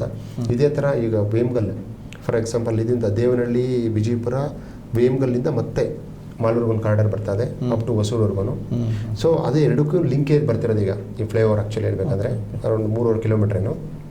ಸೊ ಈ ರೋಡ್ಸ್ ಎಲ್ಲ ಬರಲಿ ಒಳ್ಳೇದು ಮಾಲೂರಿಗೆ. ಜೊತೆಗೆ ಅದನ್ನು ಈ ಫ್ಲೈಓವರ್ ಅನ್ನೋದನ್ನು ಬಿಟ್ಟು, ಏನೋ ಈಗೋಯಿಸನ್ನ ಬಿಟ್ಟು, ಅವ್ರು ಬೇಡ ಅಂತವ್ರು ಅದಕ್ಕೋಸ್ಕರ ನಾನು ಮಾಡ್ತೀನಿ ಅನ್ನೋ ಉಂಬು ಧೈರ್ಯನ ಬಿಟ್ಟು, ಎಲ್ಲ ಉಂಬು ಧೈರ್ಯ ಮಾಡೋಕ್ಕೋಗಿ ನೀವು ಮಾಲೂರು ಜನನ ಹಾಳು ಮಾಡೋದು ಬೇಡ. ನಾನು ಹೇಳೋದನ್ನ ಇವಾಗ ನಾನೇನು ಹೇಳಿದ್ನಲ್ಲ, ಈ ಪಾಯಿಂಟ್ ಆಫ್ ವ್ಯೂ ಅಲ್ಲಿ ಒಂದು ಸಾರಿ ಯೋಚನೆ ಮಾಡಿ ಜನ. ಇದು ನಾನು ಬೇರೆ ಪಾರ್ಟಿ, ಆ ಪಾರ್ಟಿ, ಈ ಪಾರ್ಟಿ ಅಂತ ಯಾವುದೇ ಪಾರ್ಟಿ ಆಗಲಿ, ಇವರು ಈಗ JDS ಅವರಲ್ಲಿ ಇದು ಮಾಡಿದ್ರು ಇದನ್ನ ಹೇಳಬೇಕು, BJP ಇದು ಮಾಡಿದ್ರು ಇದನ್ನ ಹೇಳಬೇಕು, ಮಾಡಿದ್ರು ಇದನ್ನ ಹೇಳಬೇಕು. ಯಾಕಂದ್ರೆ ಅವ್ರಿಗೆ ಎಕ್ಸಾಂಪಲ್ ಕೊಡ್ತಾ ಇದ್ದೀನಿ. ಇಲ್ಲಿಂದ ಹೊಸಕೋಟೆ ಮಾಡೋ ರೋಡಲ್ಲಿ ಯಾರಾದ್ರೂ ಬಂದು ಕೇಳಿದ್ರಾ? ಕೇಳಲಿಲ್ಲ. ಯಾರು ಹೋಗಿ ನೋಡಿದ್ರು ಗುಡ್ ಅಂತಿದ್ದಾರೆ, ದ ಬೆಸ್ಟ್ ಅಂತ ಇದ್ದಾರೆ. ಈಗ ನಾನು ಭಾಳಷ್ಟು ಕಡೆ ನೋಡಿದ್ದೀನಿ ರೋಡ್ಗಳು, CC ರೋಡ್ಗಳು ನೋಡಕ್ಕಿರೋದಿಲ್ಲ. ಈ ಥರ ಕ್ವಾಲಿಟಿ ನಾನು ಎಲ್ಲೂ ನೋಡಲಿಲ್ಲ. ನಾನು ಹೇಳ್ತೀನಿ ಚೆನ್ನಾಗಿ ಮಾಡಿದ್ದಾರೆ, ಅಷ್ಟು ಚೆನ್ನಾಗಿ ಮಾಡಿದ್ದಾರೆ. ಈ ಥರ ಇಲ್ಲೂ ಅದೇ ಕ್ವಾಲಿಟಿ ನೋಡಿದೆ, ಅದು ಥಿಕ್ನೆಸ್ ಅವೆಲ್ಲ ನೋಡಿದೆಲ್ಲ ತುಂಬ ಚೆನ್ನಾಗಿ ಬರ್ತಾ ಇದೆ. ಬೇರೆ ಕಡೆ ನೋಡಿದ್ದೀನಿ, ಇಷ್ಟಿಲ್ಲ. ಇವನ್ ಬೆಂಗಳೂರಲ್ಲೂ ಮಾಡಿದ್ರು ಕೆಲವು ಕಡೆ CC ರೋಡ್ಗಳು, ಈಗ ಸ್ಟ್ಯಾಂಡರ್ಡ್ ಆಗಿಲ್ಲ ಅಲ್ಲಿ. ಸೊ ಹಂಗಿದ್ಮೇಲೆ ಇಲ್ಲಿ ಅಪಸ್ವರ ಎತ್ತಿದ್ದಾರೆ ಅಂದರೆ ಅದನ್ನು ಅಷ್ಟೊಂದು ಈಸಿಯಾಗಿ ತಗೋಬೇಡಿ ಅಂತ ನಾನು MLA ಅವ್ರಿಗೆ ಹೇಳೋದಷ್ಟೇ.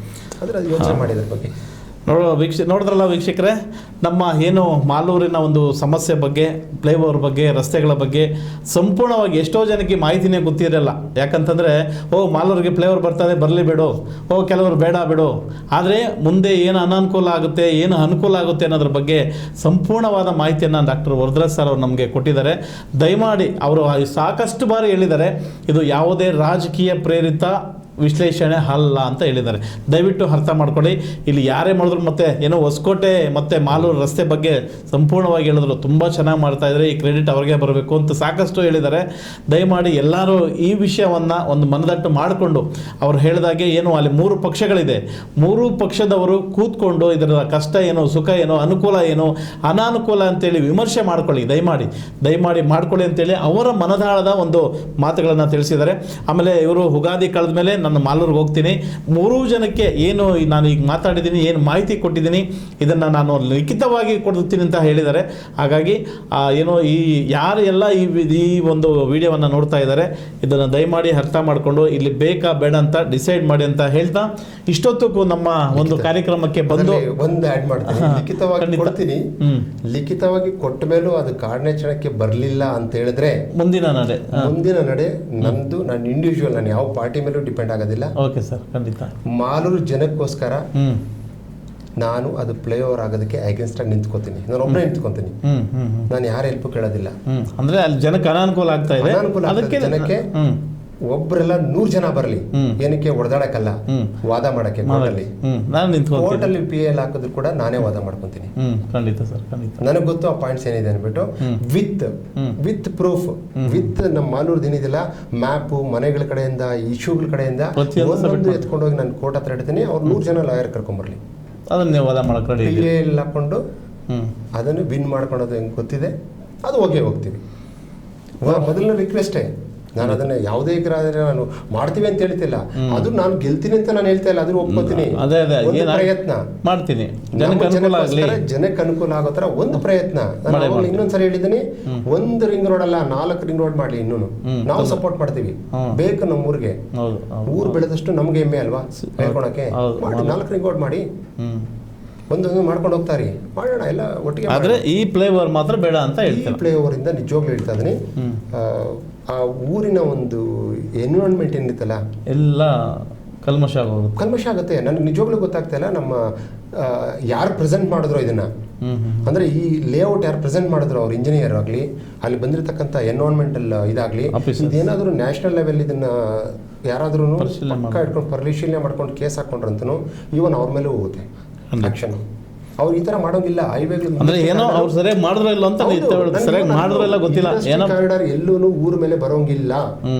ಔಟರ್ ಹೋಗ್ಬೇಕು, ಖಂಡಿತ ಔಟರೇ ಹೋಗ್ಬೇಕು ಇಂಡಸ್ಟ್ರಿ ಕಾರಿಡಾರ್. ಯಾಕೆ ಬೆಂಗಳೂರಲ್ಲಿ ಹೆಂಗ್ ಮಾಡ್ತಿದ್ದಾರೆ ಈಗ, ಇಂಡಸ್ಟ್ರಿ ಎಲ್ಲ ಔಟರಲ್ಲೇ ಹೋಗ್ತಾ ಇದಾವೆ, ಒಳಗಡೆ ಗಮನಿಸ್ಕೋಬೇಕು. ಇದನ್ನು ಕೂಡ ಗಮನಿಸ್ಬೇಕು ಜನ. ಮಾಲೂರು ಜನ ನೋಡ್ಕೊಳ್ಳಿ, ಇಂಡಸ್ಟ್ರಿ ಕಾರಿಡಾರ್ ಅದು ನಮ್ಮ ಮಾಲೂರಿಗೆ ಮಾಡ್ತಿರೋ ರೋಡ್ ಅಲ್ಲ, ಅದು ಇಂಡಸ್ಟ್ರಿ ಮಾಡ್ಕೊಡ್ತಾ ಇರೋದು. Industry corridor should be always outside the city. ಇದು ಇರ್ತಕ್ಕಂಥದ್ದು ನಾನು ಹೇಳ್ತಿರತಕ್ಕಂಥದ್ದೆಲ್ಲ ಕೋರ್ಟ್ ಹೇಳಿರ್ತಕ್ಕಂಥದ್ದು, ಸಂವಿಧಾನ ಹೇಳಿರ್ತಕ್ಕಂಥದ್ದು. ಇವಾಗ ನಾನು ಮಾಡ್ತಾರೆ ನನ್ನ ಪರವಾಗಲ್ಲ, ಸಂವಿಧಾನದ ಪರವಾಗಿ ಮಾತಾಡ್ತೀನಿ. ಇಲ್ಲಿ ಜಾತಿ ಧರ್ಮ ಇನ್ನೊಂದು ಮತ್ತೊಂದು ಪಕ್ಷ ಇಲ್ಲ, ಎಲ್ಲ ಒಂದೇ. ಅನುಕೂಲ ಆಗಬೇಕು, ಹೆಂಗೆ ಅನುಕೂಲ ಆಗಬೇಕು ಅದನ್ನ ಮಾಡೋಣ ಅಷ್ಟೇ, ಎಲ್ಲ ಒಟ್ಟಿಗೆ ಮಾಡಬೇಕು. ಇದು ನಾನು ಅದಕ್ಕೆ ಓಪನ್ ಆಗಿ ಹೇಳಿದ್ದು, ಇದು ರಂಜೇಗೌಡರು ಶಾಸಕರು ಈಗ ಅವ್ರದ್ದು ಓಕೆ ವಿಚಾರ, ಬೇರೆಯವ್ರು ಏನು ಅವ್ರಿಗೆ ಹೇಳ್ತಾ ಇದ್ದಾರೋ ಗೊತ್ತಾಗ್ತಾ ಇಲ್ಲಲ್ವಾ, ಅದಕ್ಕೆ 3 ಜನ ಕೂತು ಮಾತಾಡಲಿ ಅವ್ರು ಒಂದ್ಸರಿ. ಈಗ ನಾನೊಬ್ಬ ಪ್ರಜೆ ಅಷ್ಟೇ, ವೋಟರ್. ಅವರು ಲೀಡ್ರಲ್ಲಿ ಕೂತು ಮಾತಾಡಬೇಕು, ಅವ್ರದ್ದು ವಿಚಾರಗಳು ಎಕ್ಸ್ಚೇಂಜ್ ಆಗಬೇಕು, ಏನು ಬೇಡ ಅಂತ. ಅದು ಪ್ರತಿಫಲಿಸಿಲ್ಲ. ಅವ್ರು 3 ಜನ ಒಂದಾಗಿ ಫ್ಲೇವರ್ ಕಟ್ತೀನಂದ್ರೂ ಕೂಡ ನನ್ನ ಒಬ್ಬಂದಂತೂ ವಿರೋಧ ಇರುತ್ತೆ. ದಟ್ ನಾನು ಇವಾಗಲೂ ಅಕ್ಸೆಪ್ಟ್ ಮಾಡ್ಕೋತೀನಿ, ಮುಂದೆನೂ ಮಾಡ್ತೀನಿ. ನೋಡಿದ್ರಲ್ಲ ವೀಕ್ಷಕರೇ, ಫ್ಲೇವರ್ ಬಗ್ಗೆ ಯಾರೇ ಬರಲಿ ಬರ್ದೋ ಹೋಗಲಿ, ನಾನಂತೂ ಅದನ್ನು ಆಪೋಸಿಟ್ ಮಾಡ್ತೀನಿ ಅಂತ ಸಾಕಷ್ಟು ಮಾಹಿತಿಗಳನ್ನು ಕಳೆದ ಸುಮಾರು 1 ಗಂಟೆಗಳಿಂದ ನಮ್ಮ ಜೊತೆ ಕೂತ್ಕೊಂಡು ಮಾತನಾಡಿದ್ದಕ್ಕೆ ನಾವು ನಮ್ಮ ಚಾನಲ್ ಪರವಾಗಿ ತಮ್ಮ ಸಮಯವನ್ನು, ಅಮೂಲ್ಯವಾದ ಸಮಯವನ್ನು ಬಂದು ಇಲ್ಲಿ ಸಾಕಷ್ಟು ಮಾಹಿತಿ ಕೊಟ್ಟಿದ್ದಕ್ಕೆ ಧನ್ಯವಾದಗಳನ್ನು ಹೇಳ್ತೀವಿ. ವೀಕ್ಷಕರೇ, ನೋಡಿದ್ರಲ್ಲ, ಈ ಒಂದು ಸುದ್ದಿ ಇವತ್ತಿಗೆ ಮುಗಿಸ್ತಾ ಇದ್ವಿ. ಮುಂದಿನ ಬೆಳವಣಿಗೆಗಳ ಕುರಿತು ಮುಂದಿನ ಒಂದು ಸಂಚಿಕೆಯಲ್ಲಿ ತಿಳಿಸ್ತೀನಿ ಅಂತ ಹೇಳ್ತಾ ನಮಸ್ಕಾರ ವೀಕ್ಷಕರೇ.